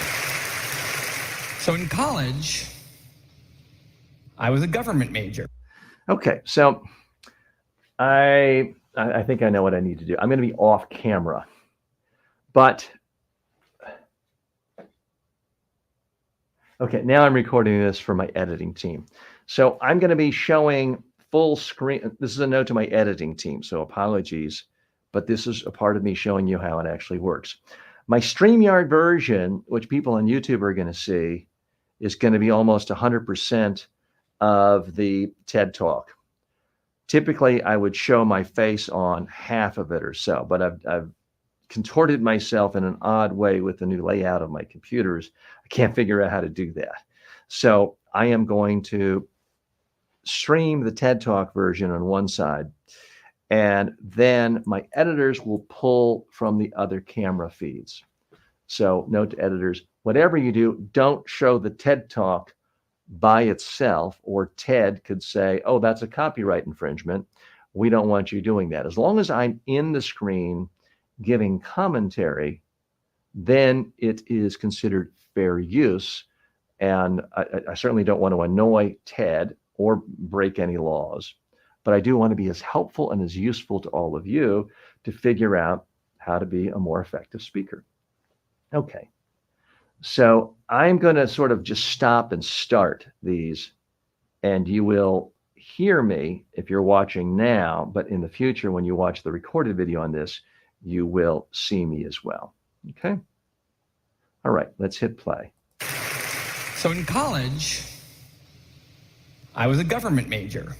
Right off the bat, there's nothing boring there. He doesn't start off with some kind of tedious, well, let me tell you what I'm going to talk about. It was just, so in college, he sounds like a friend having a conversation over a cup of coffee. He talks for a second and a half, and he takes a step. There's movement.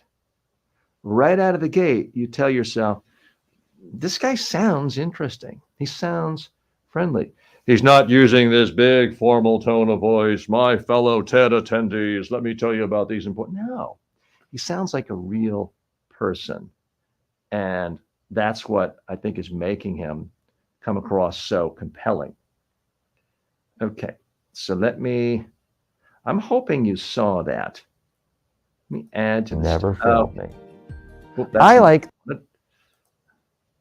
okay. So now let me go back to it and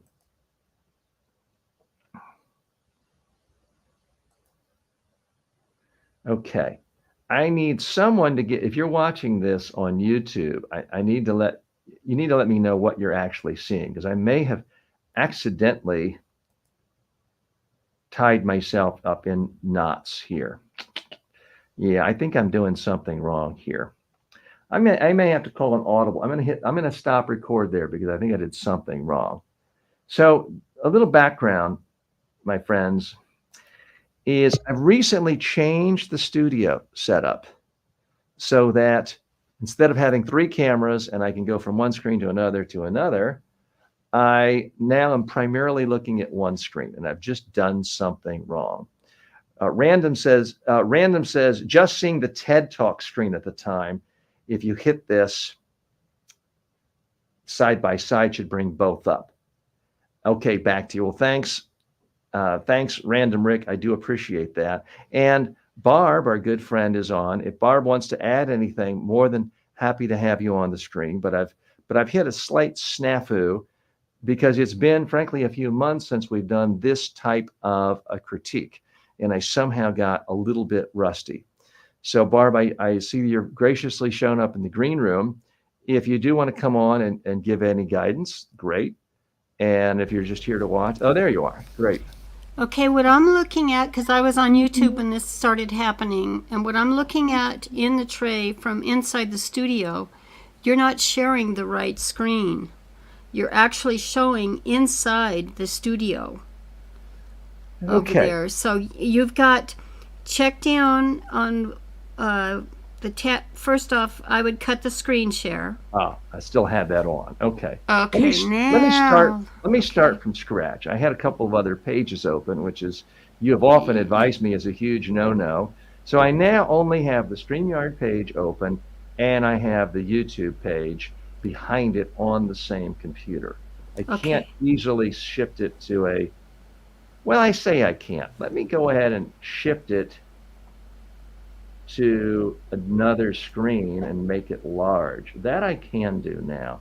It's just a little bit odd in that it's so far away, but I can do that. Okay, so now I'm going to go into presenter mode. I'm going to hit share screen. No, I'm going to share the audio. I'm going to hit entire screen. I'm now hitting screen. Well, I'm going to hit share audio again. I'm now hitting screen 2. Now I'm sharing. There you go. Okay, so that is what I should have done in the first place. Okay. Now let's see, you changed just now. I'm seeing here from in the studio. I'm going to go check on YouTube real quick, but in the studio, it shows that you've got that screen very minimized. Right. I did that on purpose. This will be the other one. This will be what I'm using most of the time. Okay. All right. That's interesting. Okay. There's some other layouts down there that you might be happier with. We've just got that on the side, but all right, I'll go. Okay. Thanks so much, Barb. Appreciate it as always. Okay. So, and Rick says you can bring your live up on your phone so you can see for yourself. It's good advice, Rick, but we're actually using the phone right now live to stream live on TikTok. So I can't, and I didn't bring an extra phone, but it is great advice. Okay, so I'm going to hit record now. Okay, note to my editor, do not use the previous analysis of Tim Urban. We're going to start from scratch for this. Tim Urban is one of the most successful speakers of all time for TED. He has more than 55 million views on YouTube alone for his TED Talk on the mind of a master procrastinator. What did he do right? What lessons can we learn from this? Let's take a look and see for ourselves exactly what he's doing. And note to editor, I'm going to be a little slower with some of the transitions because I'm working on several screens that are far apart. So you'll leave this part out and make it go faster. Okay. which means I had to write a lot of paper. And we've got to start over right from the beginning.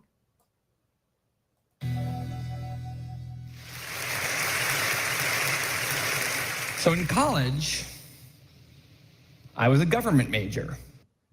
He did a couple of things really well there in the first 2 seconds.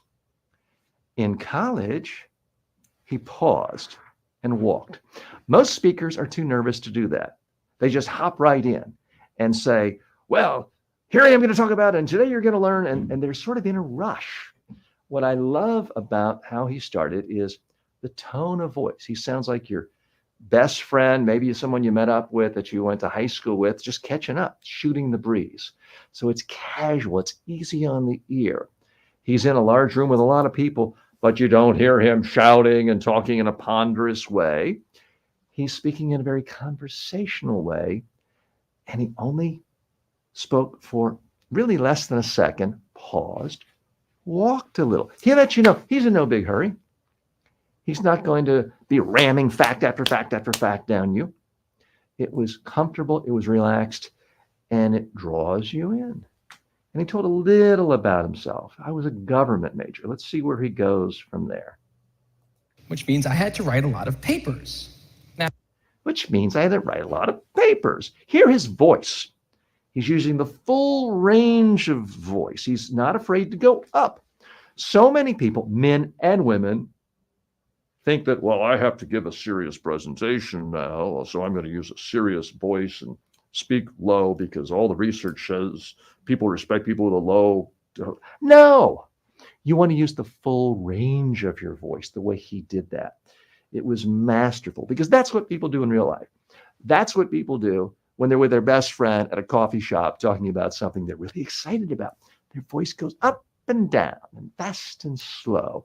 It's completely conversational.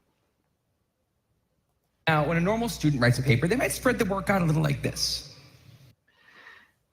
Look how he's walking around. He's moving around.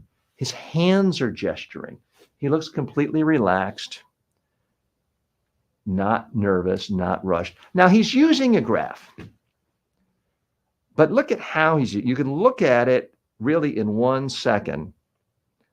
And my face is obscuring a part of it. Let me see if I can, let me just take my face off for a moment.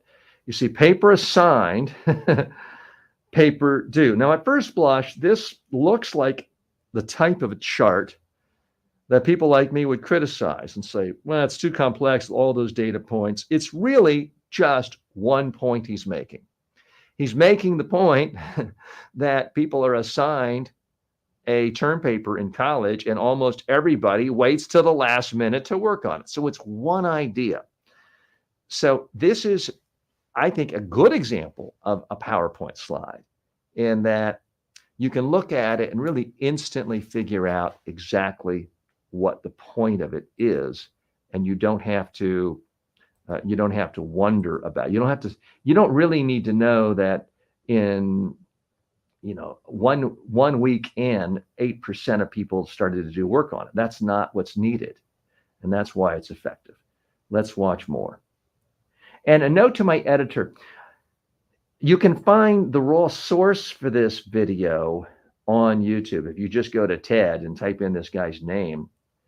So when you're editing this, pull that video from the raw source so you can put me on slightly bigger frame so we don't alienate the TED people for violating copyright. Okay, now back to the actual critique and what should appear in the final video. So, you get started maybe a little slowly, but you get enough done in the first. He gets a chuckle. He's not afraid to use humor. The point of this whole slide here is to get a little bit of a chuckle, to make people realize, hey, everybody procrastinates to the last minute. And we're trying to make it look all scientific. He's not afraid to use an expression like, so many speakers worry that, oh, I better not say one, or one, or one, or the world will come to an end and everyone will think I'm a horrible speaker. Wrong. It's okay to occasionally put in a, or an It makes you sound more conversational. It certainly didn't hurt Tim's presentation here with 55 million views. First week that with some heavier days later on, everything gets done and things stay civil. And I would want to do that like that. That would be the plan. Hear how he's not rushed. He's not afraid to pause. What happens to so many speakers, especially when they're in front of a large audience and a video camera, is they feel this pressure of, I better hurry up. I don't want to waste people's time. I don't want to run out of time. He's clearly practiced, rehearsed. He knows how much time he has. Now, his entire speech was only 14 minutes long. Ted is happy to give you 18 minutes. I've seen longer. He wasn't rushed. He's putting in pauses. That makes it easier for you, the listener, the viewer, the audience member, to really enjoy it, digest it, process it. He's putting in natural pausing consistently throughout his presentation. It makes it so much easier to listen to. I would have it all ready to go, but then I would have it all ready to go. Hear the hear the repetition. Again, huge myth that, oh my gosh, if I say I'll be seen as horrible. If I repeat myself, horrible. No, he's making a point. He's not rushed. He said he repeated a phrase. It just helped emphasize it. And that's why it came across so effective. then actually the paper would come along, and then I would kind of do this. Humor. Now, not everyone has to be a comedian. This is certainly not Seinfeld-worthy comedy, but for what he's doing on procrastination, it gets the point across. It shows you, the first graph of how most people did, now how he's doing. He's not afraid to make fun of himself. You don't have to make fun of yourself, but when you do make fun of yourself, you endear yourself to the audience. You're taking yourself down a peg. People like that. It makes you more relatable. Notice how he's not afraid to look down for a moment. He's sort of in thought, reflecting, which is not what a lot of people do. They go, I have to look at the audience the whole time. It's okay to look down as if you're reflecting, or you really are reflecting, because it just makes everything seem more natural, more relaxed, more conversational. And again, he's using graphs and charts, but in each chart we've seen so far, there's only been one idea. The first idea of the first chart was most people procrastinate till the end of the time allotted to write a term paper. That was the first idea of that first chart. This chart is he procrastinates till the night before, gets a chuckle. So he's showing that he's not some superhuman who does everything in advance perfectly, thus endearing himself to the audience. And that would happen every single paper. But then came my 90-page senior thesis, a paper you're supposed to spend a year on. I knew for a paper like that, my normal workflow was not an option. It was way too big a project. So I planned things out, and I decided it kind of had to go something like this. So he's not trying to talk in the abstract, just showing clinical analysis and clinical theories about procrastination. He's doing everything through the prism of a personal story.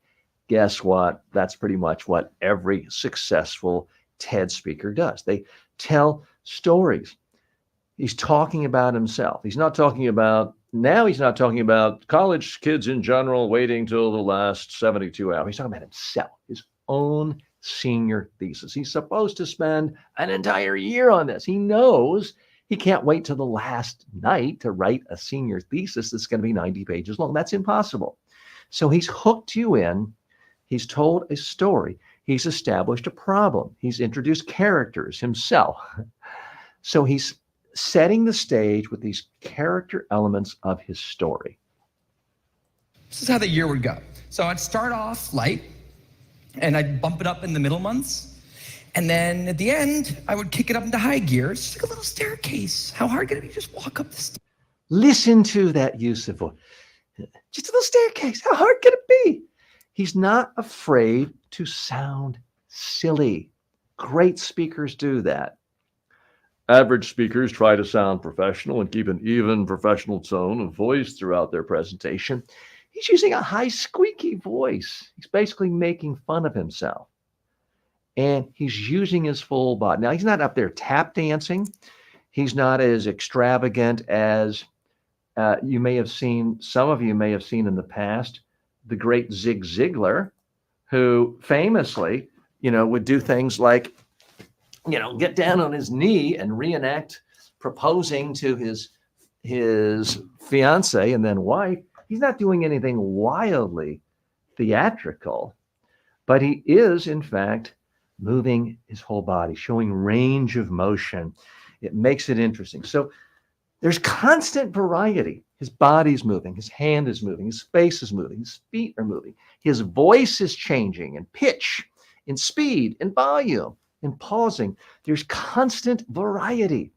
This is what you need to be a compelling speaker. The danger so many people face, and the danger zone so many speakers enter, is everything is sort of the same. They kind of look the same. They're moving the same. Their speaking tone is the same. The volume is the same. The pausing is the same. And it's boring, and everyone just reaches for their cell phone to look at email and text. So every second, virtually every millisecond of what we're seeing and hearing from Tim Urban, there's variety, visual variety, oral variety. Let's watch more. And note to editor, when I say things like let's watch more, that's the kind of thing you should edit out to make the final edited video go much smoother. Tears. No big deal, right? So this is now about the fourth time we've heard laughter. And it's not because he's giving jokes. He's not afraid to make fun of himself. We're only 1 minute and 21 seconds in. The first 5 seconds was the generic logo sound effect of TED. So he's only been speaking for basically 78 seconds. We've heard 3 or 4 laughs so far because he's not afraid to make fun of himself.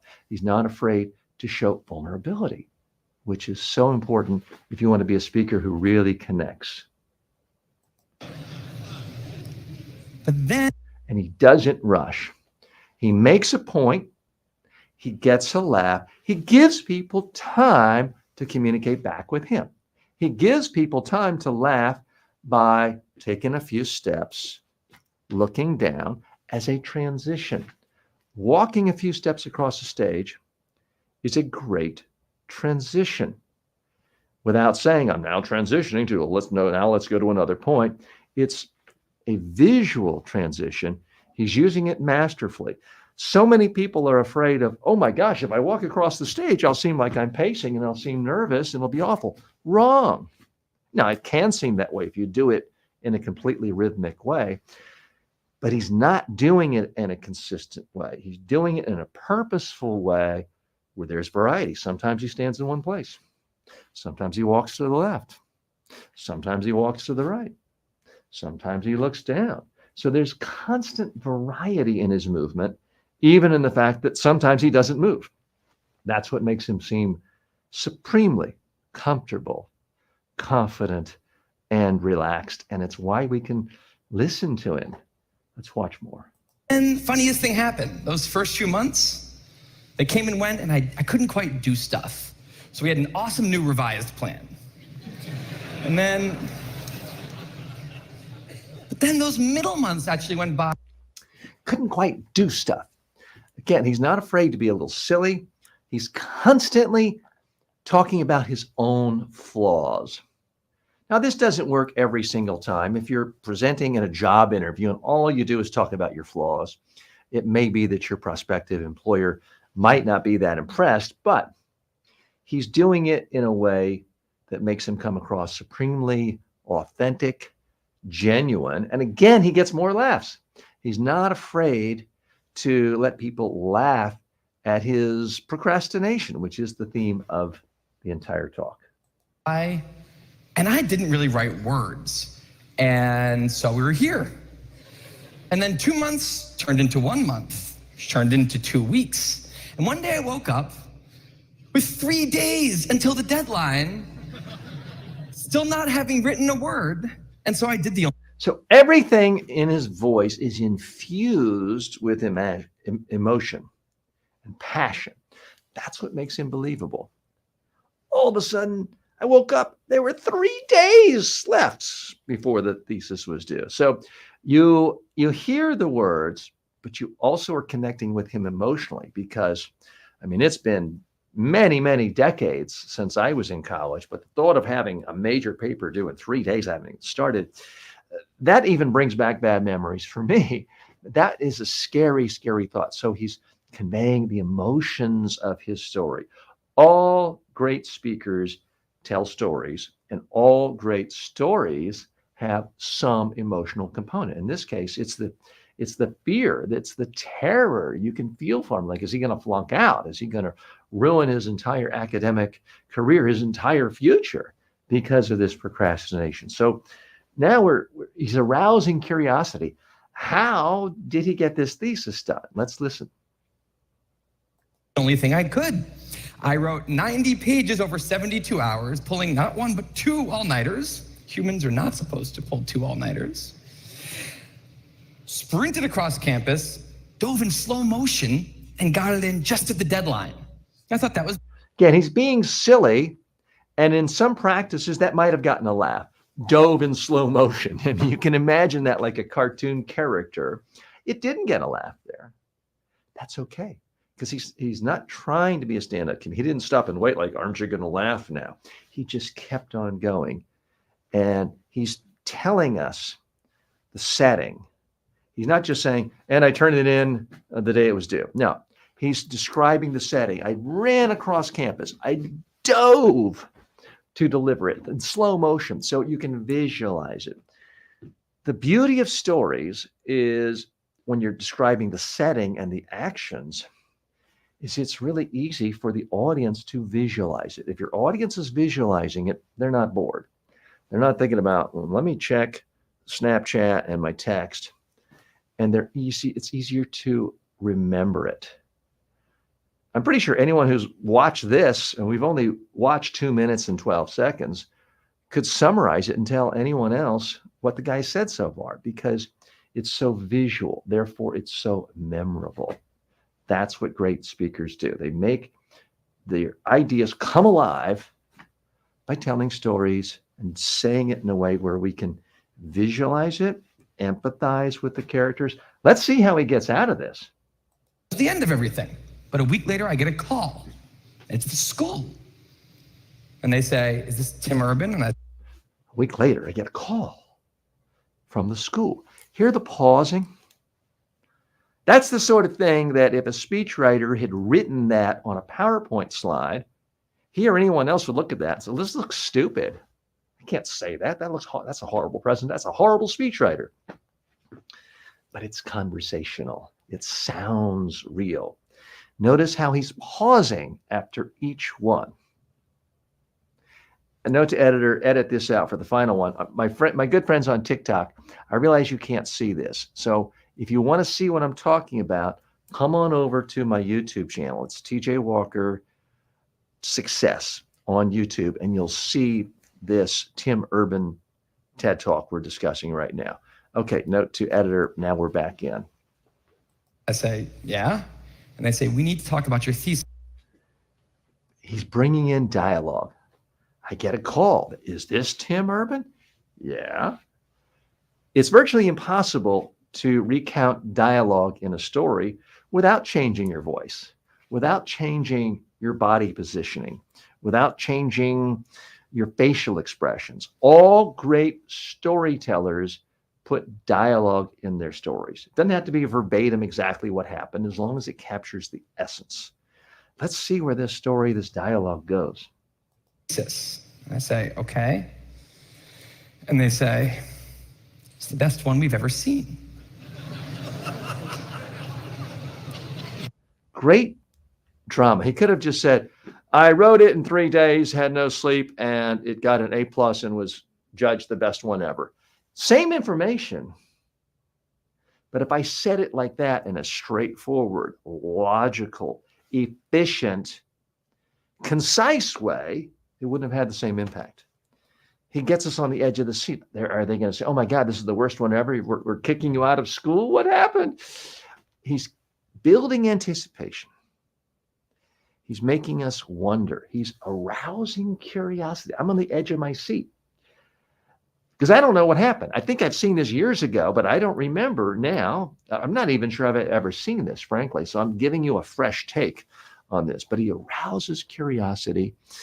He shows his surprise. Again, he's constantly talking about emotion, his emotion, other people's emotion. And again, we get more laughter. It's about the fifth or sixth laugh line. And he's only 2.5 minutes in.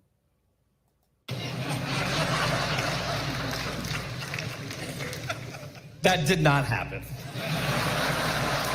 It was a very Great shocking, great surprise there. That didn't happen. He's just teasing us. He's fooling us. Again, most people, when they have to give a speech or presentation, especially if they think, well, this is important, it's a TEDx talk, 500 people could see it, are afraid to joke, are afraid to make fun of themselves, afraid to send people down a dark alley and then bring them back. He wasn't afraid to do that. He had me fooled for a second there. So I got a huge chuckle saying, that didn't happen. Let's see where he goes. very, very bad thesis. I just wanted to enjoy that one moment when all of you thought this guy is amazing. Again, really coming across as a real person. He's not afraid to show his failures. He said, yes, this was a bad thesis. And see how emphatic he was. I just wanted for a second for you to think I'm so smart. Again, he comes across as so likable because he comes across like a real person. Who among us doesn't want everyone to think we're bright and smart and charming and intelligent and a real whiz? But he's not afraid to talk about his failures and his flaws and what he did wrong. And quite often, it doesn't matter if you're a generic motivational speaker or a renowned scientist, that's still the best way to really connect with people so that they understand you, relate to you, like you, and open their brains and their hearts to your message. No, it was very, very bad. How long does it take for you to make Note to a editor, custom we gotta get rid of workout the plan ad. and a custom meal plan for your client? 1 hour, Yep. 2 hours? That's way too slow, man. Time is money. I'll show you how to do it in 15 minutes or less for any type of client. And Anyway, today I'm a writer, blogger guy. I write the blog Wait But Why. And a couple of years ago, I decided to write about procrastination. My behavior has always perplexed the non-procrastinators around me, and I wanted to explain to the non-procrastinators of the world what goes on in the heads of procrastinators and why we are the way we are. Now, I had a hypothesis that the brains of procrastinators were actually different than the brains of other people.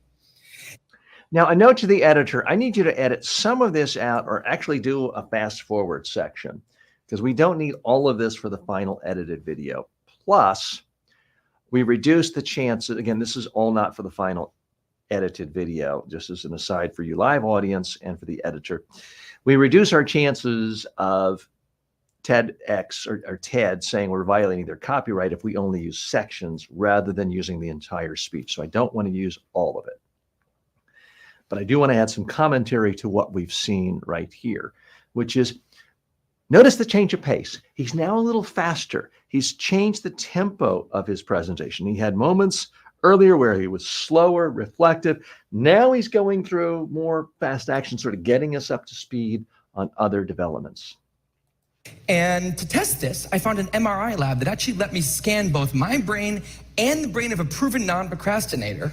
And so I could compare them. And I actually brought them here to show you today. And I want you to take a look carefully to see if you can notice a difference. And I know that if you're not a trained brain expert, it's not that obvious, but just take a look, okay? So here's the brain of a non-procrastinator.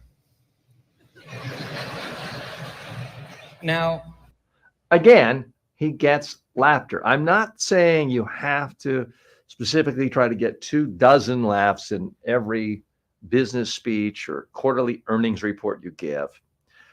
But it does show you can get humor in anything if you want to, if you seek it out. He's talking about psychology, social science, the way the brain works. He's not a professional comedian, and yet he's bringing in humor consistently. Great use of slides. Again, now there are words on this slide, which I'm normally opposed to, But if you see this picture of a head and a brain, and inside the rational decision maker, you instantly get the point. This is how a rational person decides. They're looking out, they're trying to decide whether to steer away from the iceberg. It's something you can grasp instantly because of the visual. That's what makes it an effective PowerPoint slide. Here's my brain. So again, there's text on there, but you can instantly grasp his concept. He's making fun of himself. He's getting more laughter. People can identify it with it. He's saying, here's my brain, instant gratification monkey and a silly little cartoon monkey. These are not expensive graphics, folks, yet they've been seen 55 million times. And that's just on YouTube. It's been seen on the TED platform and other places too. So a great use of visuals because it makes one point at a time. That's what makes it effective.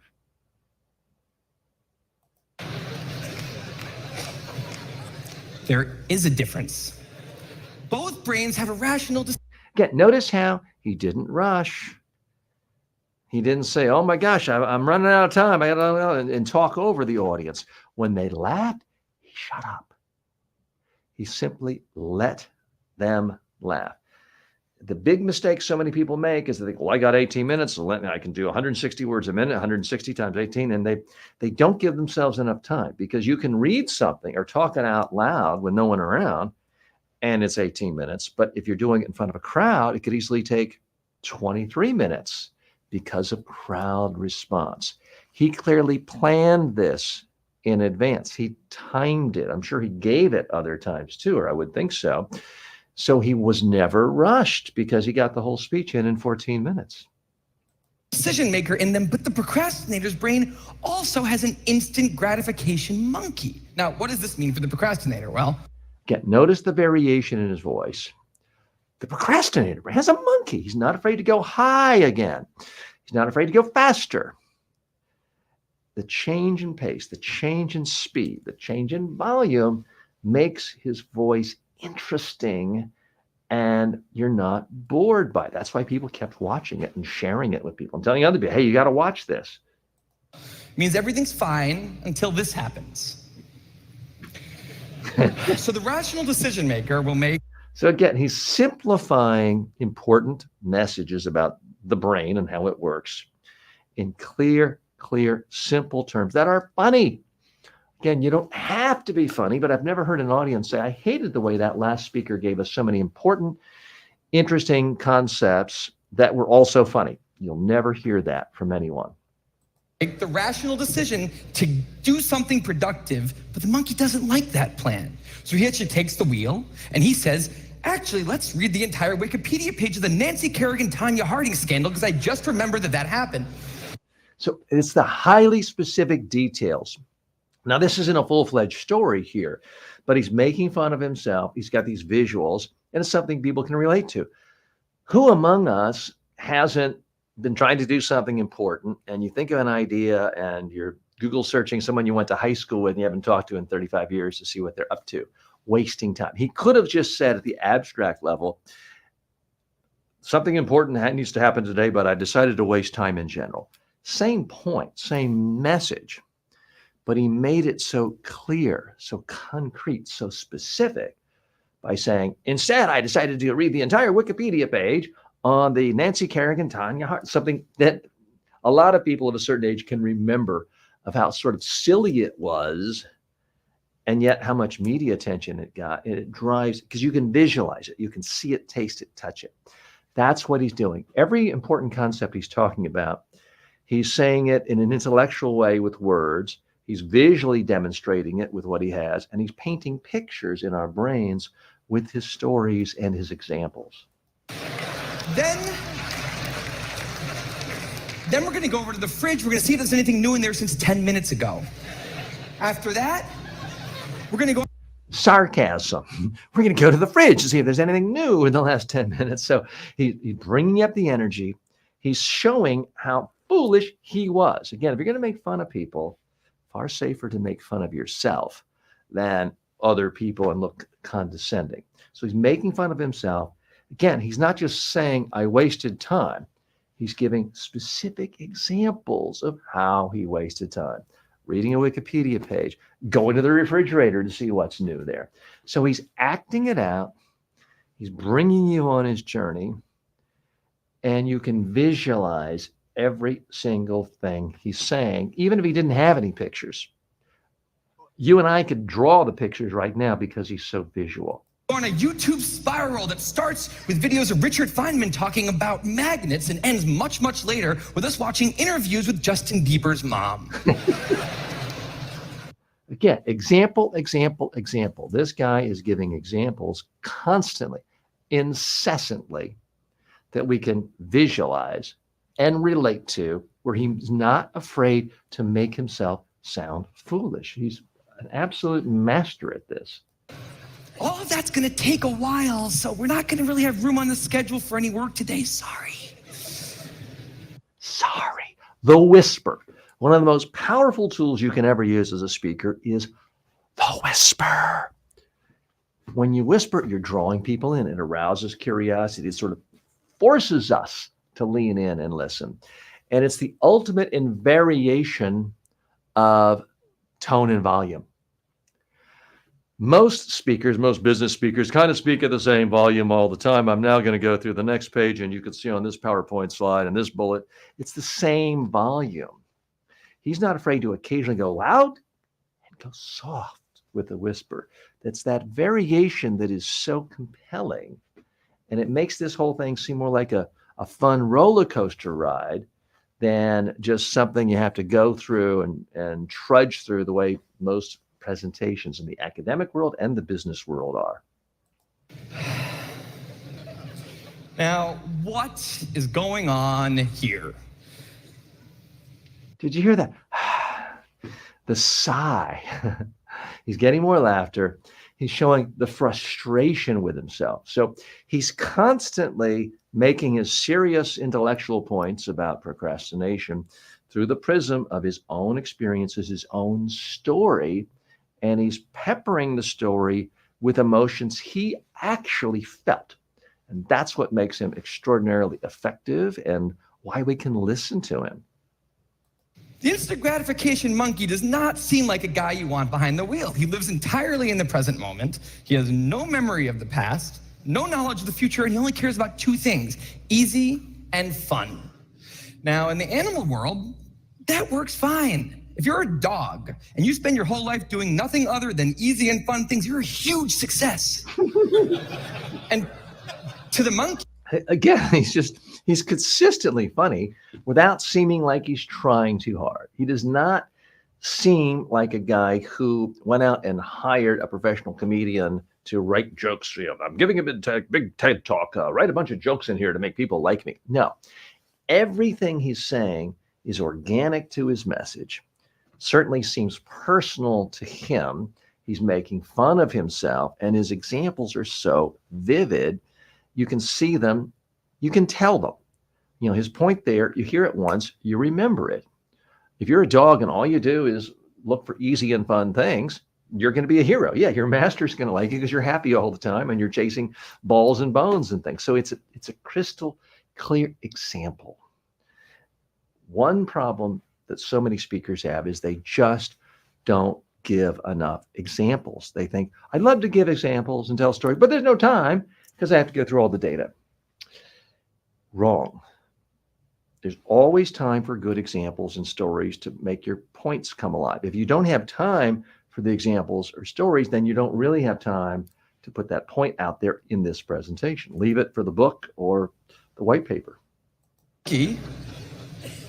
Humans are just another animal species. He has to keep well slept, well fed, and propagating into the next generation, which in tribal times might have worked okay. But if you haven't noticed, now we're not in tribal times. We're in an advanced civilization, and the monkey does not know what that is, which is why we have another guy in our brain, the rational decision maker. Now you can clearly see, even though the TED people give prompters on the stage sometimes, he is not looking like he's reading a teleprompter. He also doesn't sound like he memorized this speech. He sounds like he's just having a conversation. Why is that? Because he's moving. He's looking at different places. He's changing the speed. He's changing the pitch. He's changing the tone. He's changing the volume. All of that variation makes it sound like he's just a guy, a likable guy, maybe you bumped into at a coffee shop or somewhere, just having a conversation. That's what makes it so easy to the ear and easy to listen to. Who gives us the ability to do things no other animal can do. We can visualize the future. We can see the big picture. We can make long-term plans. And he wants to take all of that into account. And he wants to just have us do whatever makes sense to be doing right now. Now, sometimes it makes sense to be doing things that are Makes sense right now. He's not afraid to change his height. Now, there are some speakers who may move their hands and may lean occasionally, but they're at the same height. Actually, bending down to make a point gives emphasis. It creates variety. Very well done. easy and fun, like when you're having dinner or going to bed or enjoying well-earned leisure time. That's why there's an overlap. Sometimes they agree. But other times, it makes much more sense to be doing things that are harder and less pleasant for the sake of the big picture, and that's when we have a conflict. And for the procrastinator, that conflict tends to end a certain way every time, leaving him spending a lot of time in this orange zone, an easy and fun place that's entirely out of the make sense circle. I call it the dark playground. Again, more laughter. He's using graphs, he's using PowerPoint, but with every one, you can look at it for just a second or two. You instantly get his point. He makes the point very clear here. The procrastinator is going to be wasting time and not doing anything that really helps advance the ball. Very well done. Now, the dark playground is a place that all of Now, the dark playground. Notice the pause. He's constantly changing the tones, the pitch, the speed. He's not afraid to sort of segue to a new point. He doesn't say, now let me segue to a new point. He does it with movement now and a little pause. Perfect transition makes him come across supremely confident, comfortable, and authoritative, but without seeming cocky or arrogant in any way. you procrastinators out there know very well. It's where leisure activities happen at times when leisure activities are not supposed to be happening. The fun you have in the dark playground isn't actually fun because it's completely unearned and the air is filled with guilt, dread, anxiety, self-hatred, all those good procrastinator. Emotion, emotion, emotion, emotion. Now, maybe emotion isn't as relevant to what you speak about if you are delivering pure financial results, but think about how you can add emotion to any presentation. You're going to make it more interesting. He's clearly doing an excellent job of it. Feelings. And the question is, in this situation with the monkey behind the wheel, how does the procrastinator ever get himself over here to this blue zone, a less pleasant place, but where really important things happen? Well, it turns out that the procrastinator has a guardian angel, someone who's always looking down on him and watching over him in his darkest moments, someone called the panic monster. Again, his use of analogy, story, example, great visuals. Is this the most expensive graphic anyone has ever made? I don't think so, but you instantly get it. It got a laugh, it got a response. Here's the beauty of laughter in an audience. It's a way of them giving you approval. It's a way of them communicating. It's a way of turning a monologue into a dialogue, and that's what makes it more interesting. Now, the panic monster is dormant most of the time, but he suddenly wakes up anytime a deadline gets too close or there's danger of public embarrassment, a career disaster, or some other scary consequence. And importantly, look how his eyes get big in certain things. He's using every aspect of his eyes, his eyebrows, his face, his hands and body, and yet none of it seems theatrical or contrived or coached. He's not doing any of these things with his thumb smushed or anything that seems artificial, but there's tremendous movement at all times. Eyes, face, head, body movement, hand movement from his knees that make him constantly compelling. He's the only thing that the monkey is terrified of. Now, he became very relevant in my life pretty recently because the people of TED reached out to me about 6 months ago and invited me to do a TED Talk. Are you Again, getting laughter. And a note to editor, you got to cut out these ads, obviously. Tired of getting lowball cash offers for your house? Not only will we buy your home fast. Now, of course, So again, making fun of himself, bringing us in, talking about the whole aspect of him even being invited to give a TED Talk, set off all these feelings about procrastination. So he's not trying to say, like a lot of traditional motivational speakers, I was down here, but I picked myself up and I've been great for the last 10 years and now I'm perfect. No, he's saying he still deals with these issues. So he's making himself come across as genuine, real, and relatable. course, I said yes. It's always been a dream of mine to have done a TED Talk in the past.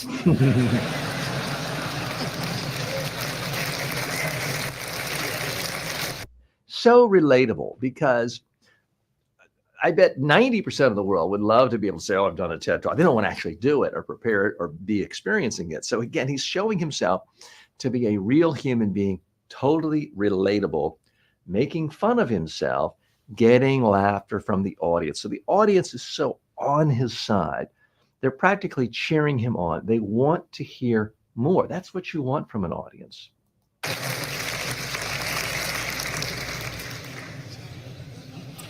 But in the middle of all this excitement, the rational decision maker seemed to have something else on his mind. He was saying, Great use of speed. He went from slow, paused, laughed. Now he's racing. So this is what makes his speech feel exciting, like a roller coaster. A roller coaster starts off slow up the hill and then down around the corner.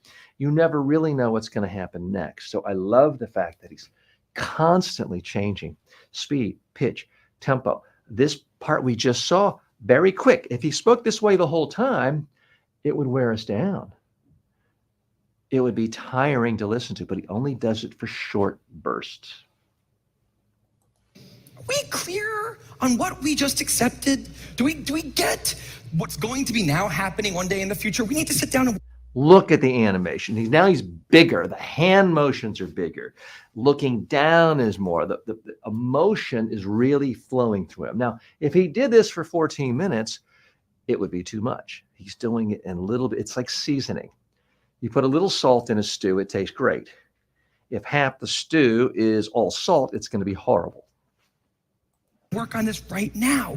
And the monkey said, totally agree, but also let's just open Google Earth and let's zoom into the bottom of India, like 200 feet above the ground, and we're going to scroll up for 2.5 hours till we get to the top of the country so we can get a better feel for India. Again, the specificity of his examples, making fun of himself, make him so relatable. It's so interesting, and it's consistently funny. Because even though I haven't, and you probably haven't done that exact thing of looking 200 feet above India on Google Maps, we've all done similar time-wasting things. So it forces us to reflect on that, and we can relate to him. That's what makes him so relatable.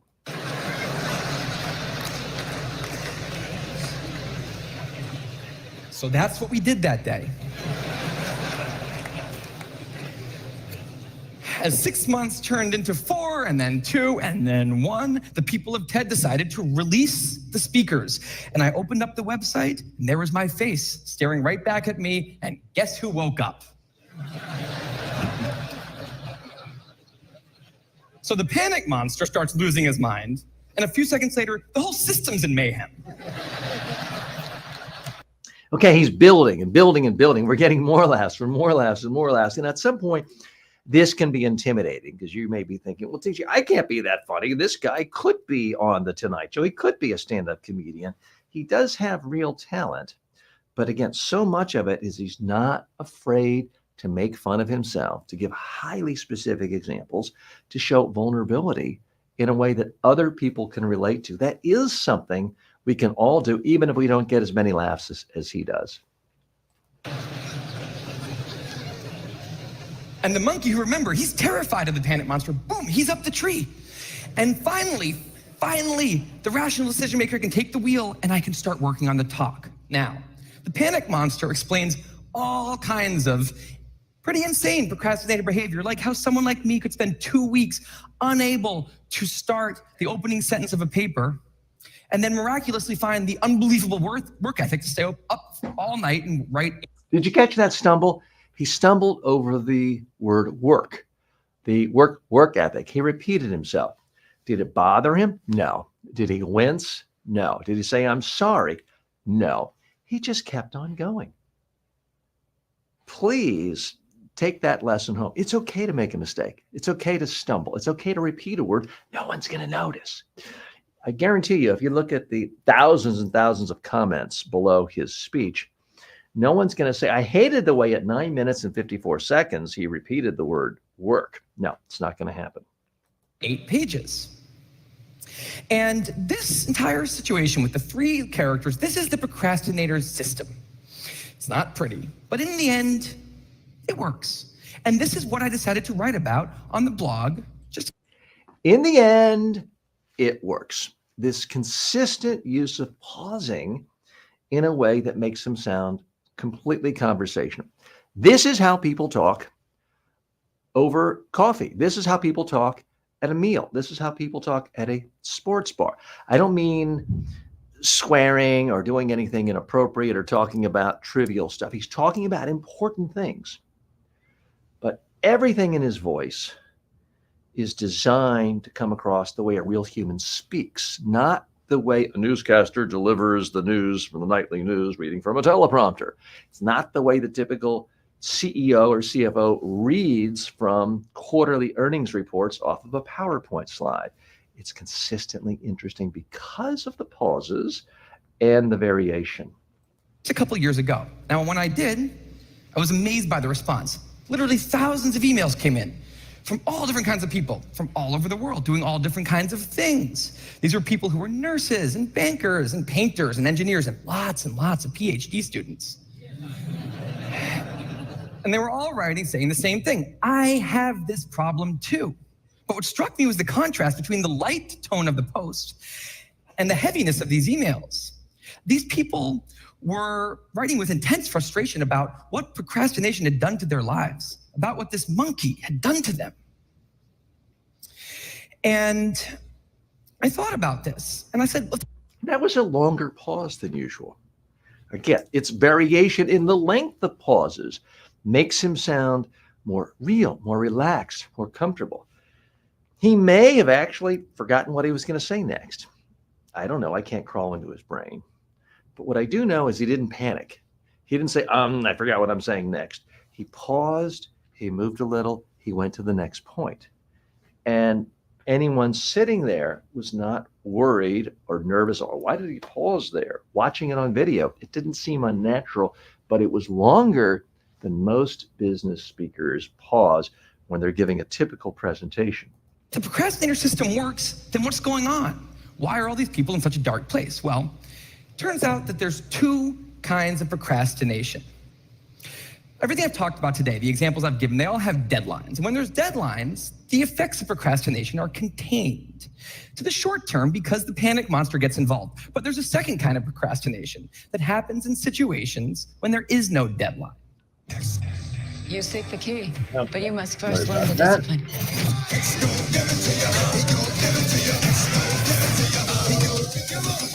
Unlock the energy within. So if you want to have a career where you want to be a self-starter, something in the arts, something entrepreneurial, there's no deadlines on those things at first because nothing's happening at first, not until you've gone out and done the hard work to get some momentum, to get things going. There's also all kinds of important things outside of your career that don't involve any deadlines, like seeing your family or exercising and taking care of your health, working on your relationship or getting out of a relationship that isn't working. Now, if the procrastinator's only mechanism of doing these hard things is the panic monster, that's a problem because in all of these non-deadline situations, the panic monster doesn't show up. He's nothing to wake up for. So the effects of procrastination, they're not contained. They just extend outward forever. And it's this long-term kind of procrastination. So he's bridging to a new point here, but he really built a solid framework. We're going along with him, we have an intellectual infrastructure in our brain that he built. So he's leading us to this new point where everyone is with him. Everyone understands what he's talking about now. Procrastination that's much less visible and much less talked about than the funnier short-term deadline-based kind. It's usually suffered quietly and privately, and it can be the source of a huge amount of long-term unhappiness and regrets. And I thought, that's why these people are emailing, and that's why they're in such a bad. So he's talking about very serious matters here. It's not all laughs. He's talking about people who essentially waste their lives away because they want to be creatives. They want to be artists. No one gave them a deadline, and they're holding themselves back. Place. It's not that they're cramming for some project. It's that long-term procrastination has made them feel like a spectator at times in their own lives. The frustration was not that they couldn't achieve their dreams, it's that they weren't even able to start chasing them. So I read these emails and I had a little bit of an epiphany that I don't think non-procrastinators exist. That's right. I think all of you are procrastinators. Now, you might not all be a mess, like some of us. And Again, continues to make fun of himself, continues to be self-deprecating, getting the audience on his side, giving the audience a chance to communicate back with him through the form of laughter. some of you may have a healthy relationship with deadlines. But remember, the monkey's sneakiest trick is when the deadlines aren't there. Now, I want to show you one last thing. I call this a life calendar. That's one box for every week of a 90-year life. Again, it's a visual. At first glance, it's wildly complicated. At a second glance, it's very simple. It's one idea. This represents your life, all the boxes in your life. You got to fill it up with something. Not that many boxes, especially since we've already used a bunch of those. So I think we need to all take a long, hard look at that calendar. And we need to think about what we're really procrastinating on, because everyone is procrastinating on something in life. We need to stay aware of the instant gratification monkey. That's a job for all of us. And because there's not that many boxes on there, it's a job that should probably start today. Well, maybe not today, but you know. Yeah, not afraid to be silly. Not afraid to just make, in that case, a silly joke and to laugh and smile. Sometime soon. Thank you. So really very, very powerful and masterful. And this is true. You could say you like this or don't like this about TED Talks, but really one main idea, which is we all have one life. Everyone procrastinates. And the worst form of procrastination is not the term paper due tomorrow. It's focusing on the really big things you want to accomplish in life. And we should focus on that. So it's one big idea, but told in a masterful way with stories, with vivid example after vivid example after vivid example. And he made it fun. You can do this on anything, any topic in the world. You can make either fun or interesting.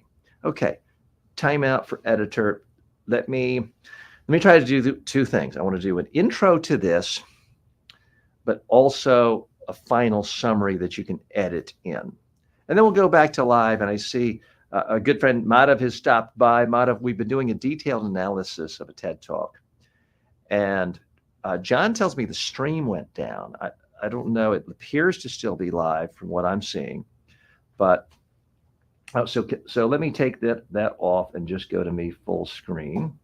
1 second. I'm going to do some summary comments. So this will be the introduction. With more than 55 million views on YouTube, Tim Urban is one of the most wildly successful TED speakers in history. What makes him successful? Watch this detailed analysis right now. I'm going to show you second by second what he does well. Redo that sentence. I'm going to show you second by second what he does well to give you thoughts on how you can improve your own next speech, whether it's a TED Talk or any other talk. And then note to editor, I think we can just go right into my analysis that now started almost an hour ago. Now, let's edit in this conclusion. In conclusion, what do we learn about Tim Urban's speech? It is that you need constant variety, tone, pitch, speed, volume, ideas, levels of abstraction.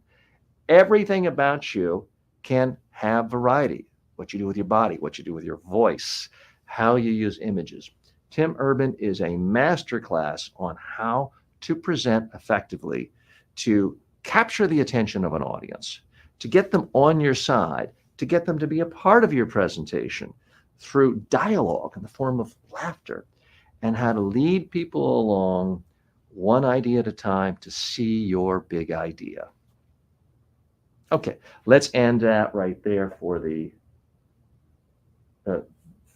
edited version of that. Okay, I want to thank people for staying with me on that. That was relatively long. This will be edited down and be a video on demand for my YouTube channel and other social media. And you'll see a more polished version of it. You'll see parts of it edited out. And I hope to reach a lot more people that way. Now, we've been fortunate enough to have, it looks like many hundreds of people on TikTok and a lot of other people have joined us on YouTube and other platforms today. Happy about that. I'm going to shift gears in just a moment and not just talk about the Amazon Influencer Program, but actually make Amazon Influencer videos and walk you through that whole step.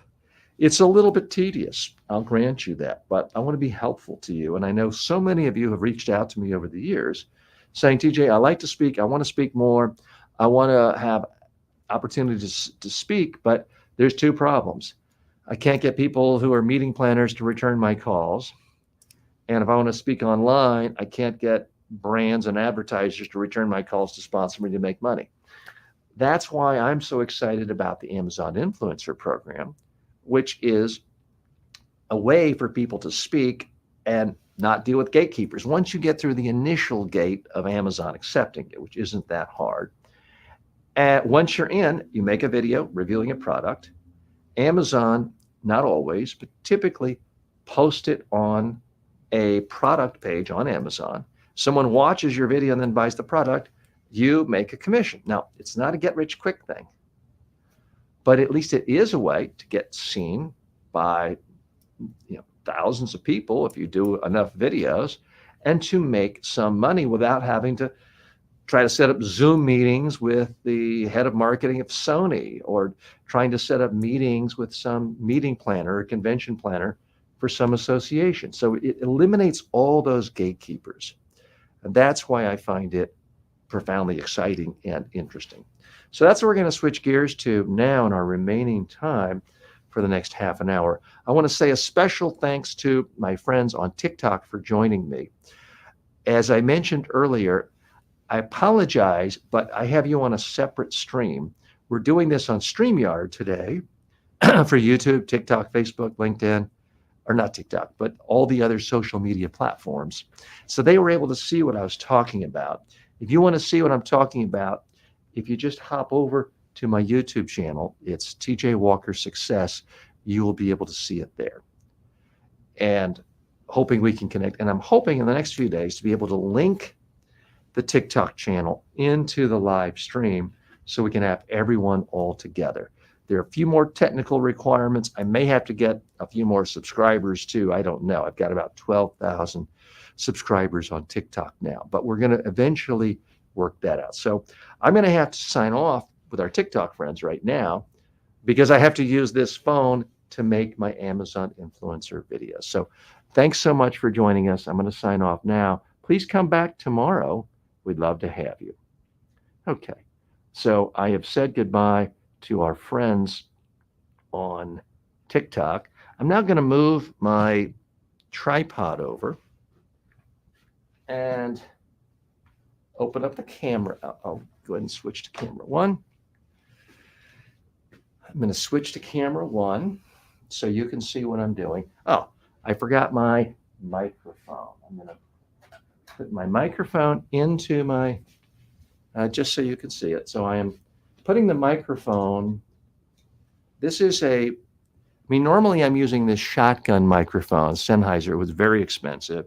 For what I'm doing with Amazon, I use a very inexpensive, I think it was less than $30, a microphone where I plug the receiver into the hole at the bottom of an iPhone. And I charge that. Now I just have to walk back because I was charging my microphone. I'm going to do that and get a freshly charged microphone. I'm going to hit the button and turn on the microphone to look for a green. And I don't know if you can see that, but there's a tiny little green light which indicates that it's on. Go ahead and try to get it as close to my mouth as possible. As I've mentioned before, the built-in microphone on iPhone is pretty good, but when you have the microphone only a few inches away from your mouth, it's going to be a lot better quality. And this way I can have the camera framed in a way where I'm further away, and it can make the video look more professional, and I don't have to hold it and be right there. So what I'm going to do today are some book reviews. I'm doing these book reviews, as I mentioned yesterday, in part because, not because I'm going to get rich, but A, because I genuinely like the books and find they're useful to people and have often recommended them. And B, I'm looking to build relationships with authors and experts who I want to invite onto my show. And I think it's going to be a lot easier to attract someone if I can point out, hey, I've been advertising and promoting your products and selling them already. And then C, I want to get on the radar of some of the top publishers in the world, because while I have published half a dozen books in my life, I am looking to publish in the future as well, and always looking to build relationships with top quality publishers. So that's what I'm going to do right now. So I'm going to grab my remote control. And typically I forget to turn it off each day, which means now I have to put the books down. Now I have to turn the remote off. And now I turn it on again. And I see the blue light. So that tells me that it should be working. So I've got to get this framed the right way. It's a little, I'm trying to use this with just the curtain backdrop, because I find it's a little neater look than if I use the regular backdrop with the fluorescent lights. Or not the fluorescent lights, but with the lights. Okay, so I'm going to move this over here to have less clutter. And now I'm framed in a way where it's basically me from the waist up. It's a different camera angle than what you're seeing. I'll hold up the book.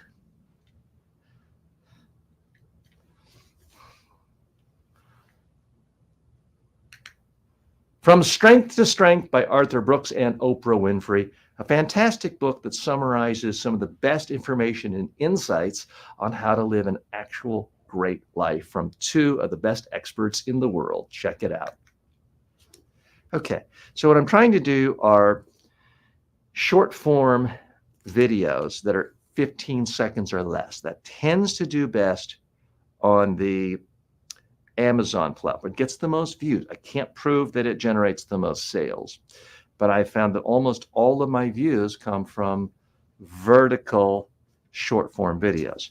Now, in this case, I may do some longer ones just to build stronger relationships with authors, publishers, not really thinking I'm going to get so many views or so many books. So I'm going to do a slightly longer one on this one. From Strength to Strength by Arthur Brooks and Oprah Winfrey. Arthur Brooks writes a fantastic column, has a great podcast for The Atlantic on how to live a better life. He's become, to many people, a real guru in a positive sense, and a true expert on those who want to live a better life, better habits, have more happiness and fulfillment. If you want to get more insights onto his way of thinking, and there's a lot of Oprah in here as well, this is a great place to start. I'm TJ Walker with the TJ Walker Success Channel, and I try to help people live better, fuller lives. This is on my bookshelf. I think it should be on yours as well. Okay.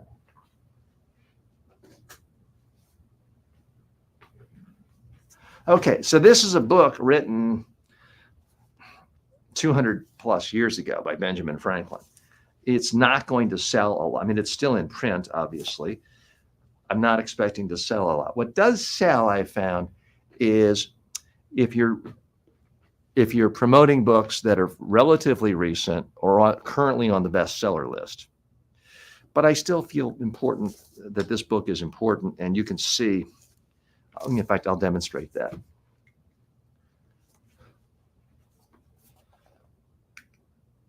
Poor Richard's Almanac. It still holds up after hundreds of years.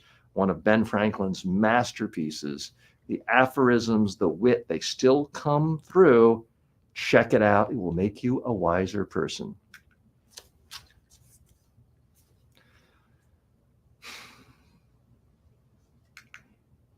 Ben Franklin is one of the most fascinating people in all of history.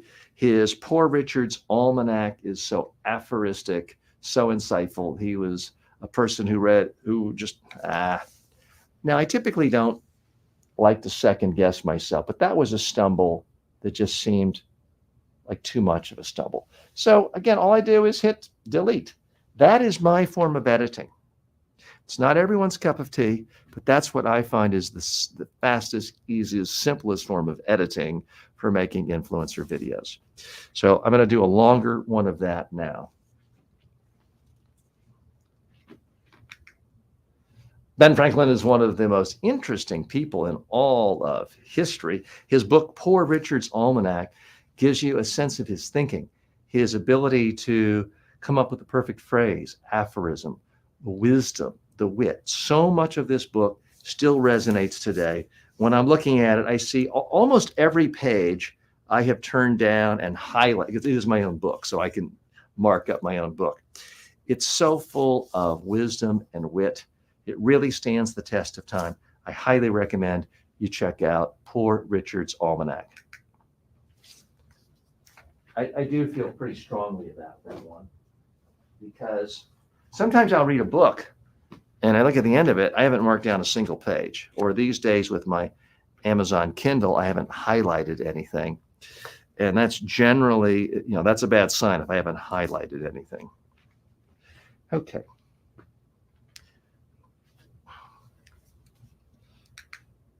Your money or your life. It's a well-known phrase from a comedian, but it's also the title of this fantastic book by Vicki Robin, who explores the human's emotions, their relationship with money, which is essential to master.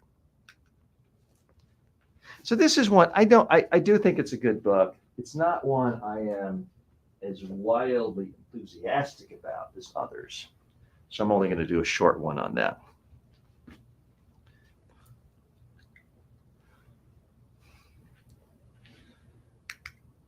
Many Habits for Weight Loss by Stephen Guise. He's a fascinating character who has just essentially created himself. He's become an expert on how to give yourself better habits. I highly recommend this book. He's an interesting character in that he's not, wildly famous like a James Clear. He's not a Stanford PhD. He's sort of a guy who just came from, let me do a longer one on this.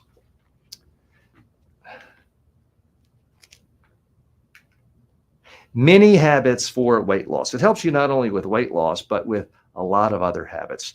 Stephen Guise is a fascinating character to me because he doesn't have a PhD from one of the top universities in the world. He's not already famous for something else.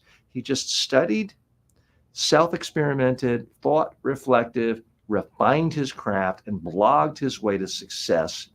And he really does have genuine insights with not only this book, but his other books on habits. If you're concerned at all about your habits and you want to build stronger habits, I recommend checking out all of his books.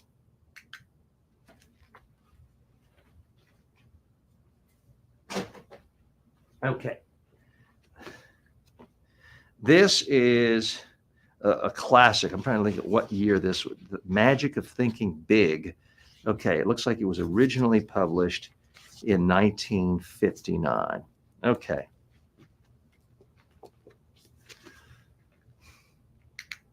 The Magic of Thinking Big. It's a classic published in the 1950s, but still relevant today. The big problem so many of us have is thinking small, tiny little goals.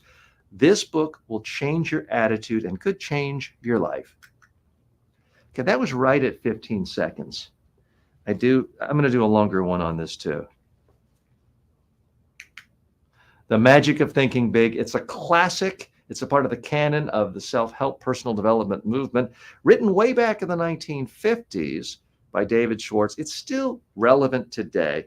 I've read the book and reread it recently. I have page after page marked down with notes beside it. If you want to really educate yourself on the entire self-help movement, the personal development movement, know more about its history, this needs to be a part of what is in your library. Okay. So I don't say everyone has to go out and get this book, but if you really care about personal development, I do think it can be an important part of your library. Okay, so now I'm going to do the boring, tedious parts. And you know what I forgot to do is I forgot to check the audio. So keep your fingers crossed for me right now. What I typically recommend you do, and I didn't do it, is after you record one, listen to it to make sure the audio works. It's always a possibility that I thought I turned the mic on and I didn't, or I didn't put the receiver in all the way. So let's do a quick check. Thinking Big, it's a classic. The audio sounds fine. Okay, so now what I'm going to do is I'm going to walk you through step by step exactly what I do to go from, again, the concept to an actual Amazon influencer video that has been submitted to Amazon and typically within 5 hours is on my store, and within a day or two is starting to get a lot of views because they post them in various places. Sometimes it's on the product page. Sometimes it could be on Amazon Inspire. It could be in other places. So that's what I'm going to do right now. So the first thing I do is I go to my Safari. That's the web browser I use. I type in Amazon. I look for my page. I hit Create Content. I go to Post Video. I hit Photo Library. I see the video, The Magic of Thinking Big. I am going to hit Done. It's now processing. Now, this is a longer video, so this is going to take a few minutes. It's processing the video. It's uploading the video. Now, recently, I've done these videos, the 15-second or less version, so it's been relatively fast. One of the things on my to-do list is to really figure out how can I change my settings to create slightly lower quality video to speed up this process. And I just haven't figured it out yet. If you do know, feel free to leave a comment and you can help educate me. I don't have all the answers. You don't have all the answers, but together maybe we can help each other. If you're thinking about getting into the Amazon Influencer Program, I don't really see a downside if you're interested in exploring the world of an influencer. The main thing is you need roughly 1,000 followers on a major social media platform like Facebook or TikTok. That's the main thing they look for. Okay, now I'm going to hit, it's uploaded it. I'm going to try to find it so I can tag it. The Magic of Thinking Big.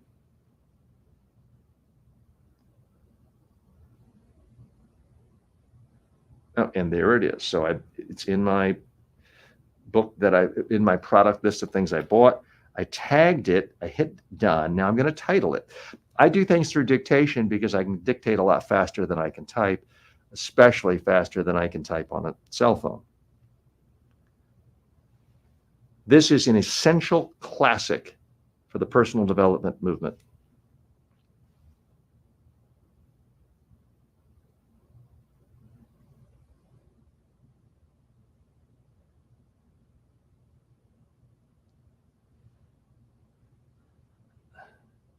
Classic in personal development.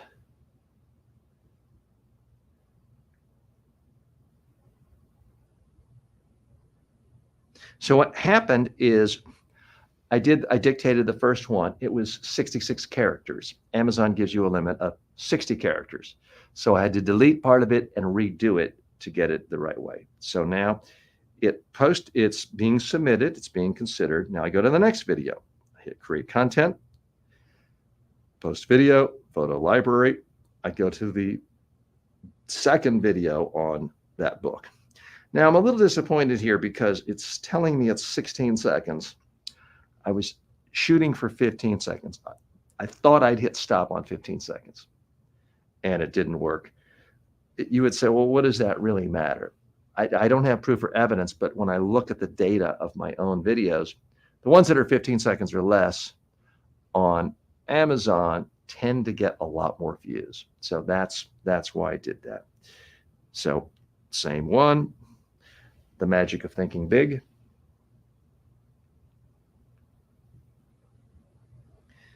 Add product, done, title.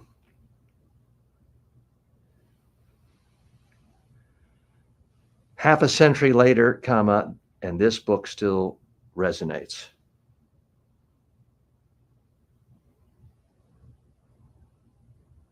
And submit. I have to be careful to check it because sometimes when I'm dictating, it puts in an extra comma. I might accidentally use a contraction, and you can't use contractions in this Amazon storefront. Now I'm going to go to the next one, create content, post, video library, next book, Mini Habits. It is processing the video. It's uploading it. And we're coming up towards the end of our 3-hour block today. We typically try to go from 9 a.m. to noon, Monday through Friday, for weeks when I'm not traveling or holidays, other trainings. Quick program note, next week, I believe it's Tuesday and Wednesday, I'll be out. I'll be doing a CEO presentation skills training, a one-on-one workshop with a client, and we'll have to be traveling in other parts of the country. So I know that at least 2 of the days next week we won't be live, but I certainly hope Monday and I believe Thursday and Friday we will be live. Okay, this video is still uploading. It does take a little bit longer for the bigger videos. And while this seems a little bit tedious, and this is obviously not Mr. Beast quality YouTube programming, online programming, where it's action-packed every second, it's designed to help those of you who are really serious about using your speaking skills to help yourself, help your family's pocketbook, learn some tools and tricks. I go to your orders, Mini Habits. So I see the book, I add the product, I hit done. Really simple habits.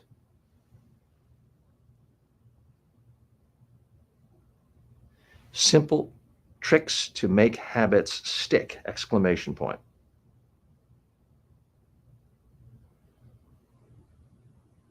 And I hit submit and it's done. Go to storefront, create content, video, photo library, and I go to the next one.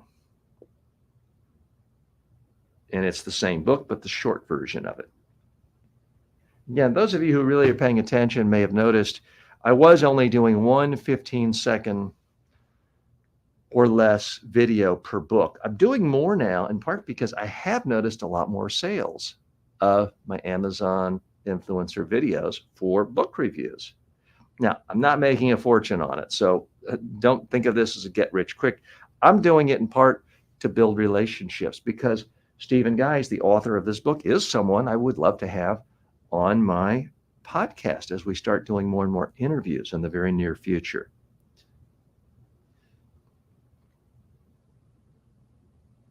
Mini Habits.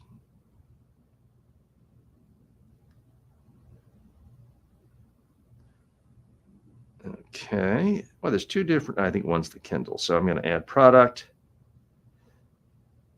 Oh, you can do 2 at once. And I just learned something. You can add 2 at a time if there's different versions of the book. So I am going to hit done on that. I've added 2 products. Many habits can make a huge positive change in your life. 55 characters out of 60. I hit submit post, done. Go to storefront, we go to the next one. Create content, post, photo library. Now I'm going to your life or your money. And, I just realized I got something wrong. The expression from Jack Benny is your money or your life. This is your life or your money. So it wasn't perfect the way I said that. But it's close enough. I think people will either get it or they don't. And one of the beauties of this is there's no place for comments. People can't write and say, oh, I don't like your review, or I don't like your hair. So in that sense, it's not social media. I know some of you don't want to expose yourself to nasty comments, that sort of thing. You don't get any comments on Amazon. It's either they watch it or they don't. They either buy something after watching it or they don't. Someone could watch your video, hate it, but 2 seconds later buy something and you get the affiliate commission. Okay. Your life or your money. Add product, done. Build a better relationship with your money.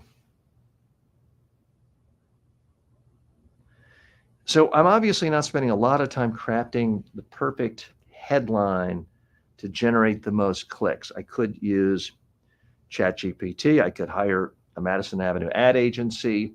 I'm doing these in the simplest form because I'm trying to get 1,000 products out relatively quickly, so I can look at signals in the marketplace to see where I want to go deeper and where I want to improve. Create content, post, photo library, next book, which is Poor Richard's Almanac. This is the Ben Franklin book, which really is a great one. Such a really fascinating character. He did so many things, such an inventor, and just starting post offices and fire departments and electricity and a little thing known as the United States government. He just has one of the most interesting careers as a diplomat. Any one of them would make a full career, and he seemed to have had dozens of them. Okay, it's uploading. This was the longer one. We've done 5 videos from concept to completion to submission. This is the 6th. We have a total of 9 that we've done today. I try to do a minimum of 5. Is 5 the magic number? No. Is 5 the magic number for you? No. But it's better than nothing. So I would recommend, if you're interested in this program, certainly if you get in, don't spend days or months or years thinking about the perfect script. Just get something up and out and start getting feedback. Poor Richard's Almanac. And I think I hit search too quickly. It didn't get it in. Poor Richard's Almanac. There it is. I tagged it. I hit done. Title. Ben Franklin is a sage for all times. Exclamation point. Go to storefront. Hit create content. Post video. We're about to hit the noon mark, our 3-hour mark. So I do want to start to say goodbye to folks.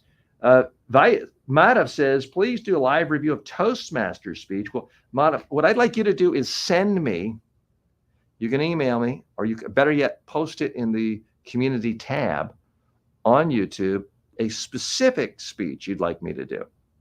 And I will do that tomorrow.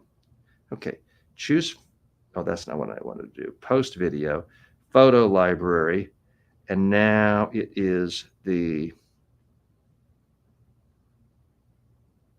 short Ben Franklin book review. So we're uploading that, uploading the second video about the Ben Franklin book.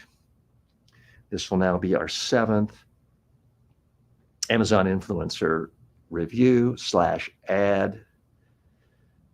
It's uploading. In a moment, I'll go through the very same process. Your orders. Wait, now I'm thinking, did I do this one twice? That's the problem with multitasking. I'm trying to talk to you and do this. I don't recommend it, but I'm trying to be helpful to you and for people who come across this video on demand later. Poor Richard's Almanac. Yeah, I think I've already done this one, so I'll easily delete it when I go through and check in just a moment when we're done with our live session. Ben Franklin has wisdom for the ages, exclamation point. Okay, so that's submitted. I go to the storefront, I create content, I hit photo, I hit choose file. That's not what I wanted to do. I hit post video, I go to photo library. I now go to the last book, which is the not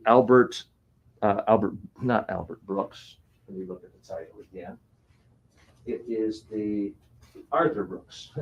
Albert Brooks, well-known comedian and movie director and star. So this is Arthur Brooks, and its co-author is Oprah Winfrey. It is mostly Arthur Brooks. Let's not kid ourselves.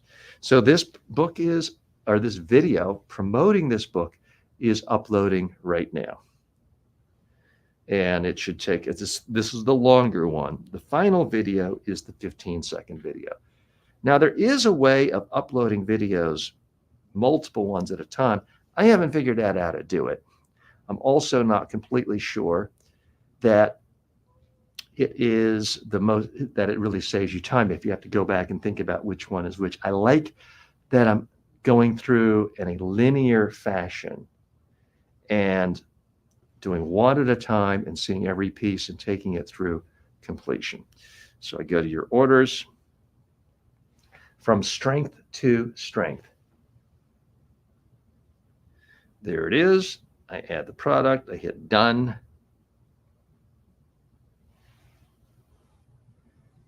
Find a more meaningful life, exclamation point. It's still uploading. In retrospect, I should have said build a more meaningful life. You know what? It's still uploading. I might as well change it. Build a more meaningful life starting today, exclamation point. And since that was a longer one, it's taking a few more seconds to upload. And again, Madhav, send me a link. Madhav says your outfit is great. Well, thanks a lot. Just the other day, someone commented on this suit saying they didn't like it, saying, TJ, haven't you heard pinstripes are out of date? This is I believe a 20-year-old suit, but it's tailored just for me. I like it. It's extremely comfortable. And I'm going for a classic look, not the trendiest trendsetter look. So that's why I'm wearing it. Okay, it's now uploaded. I now hit submit. I go to storefront. I go to create content. I'm hitting post, photo library. I'm going to the last one, hitting done. It's uploading it. This is the 15-second video. So it is a lot easier and faster, typically. And we'll label this one, and then we will be done for the day. I want to thank so many of you who've stayed on this long. I appreciate double digits of you staying with me throughout this whole period. So much appreciation. Your orders, hit search, hit the dictation bar, from strength to strength. And product, done.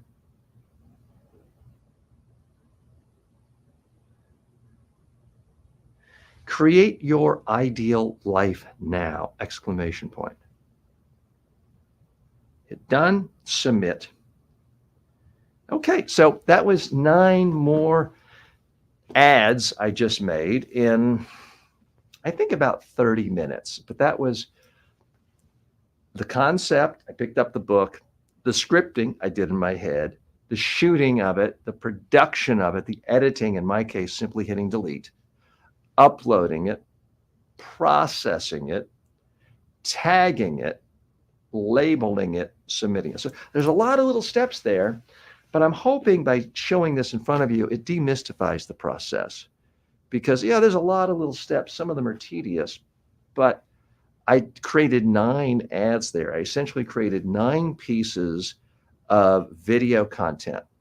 I created 9 pieces of intellectual property that can, in theory, be making me money 24 hours a day forever. Now, are they going to make me a lot of money, any one of those? I doubt it. But at least it's up and out, and I don't have to do any more work. I don't have to do fulfillment. I don't have to ship. I don't have to do any of that. If it gets in front of people and people buy, I make money, whether it's tonight, tomorrow, or 5 years from now. And Amazon could change this at any point and take down every video. They could take down all of my videos. There's no guarantees. I don't want to make it sound like it's get rich quick or easy.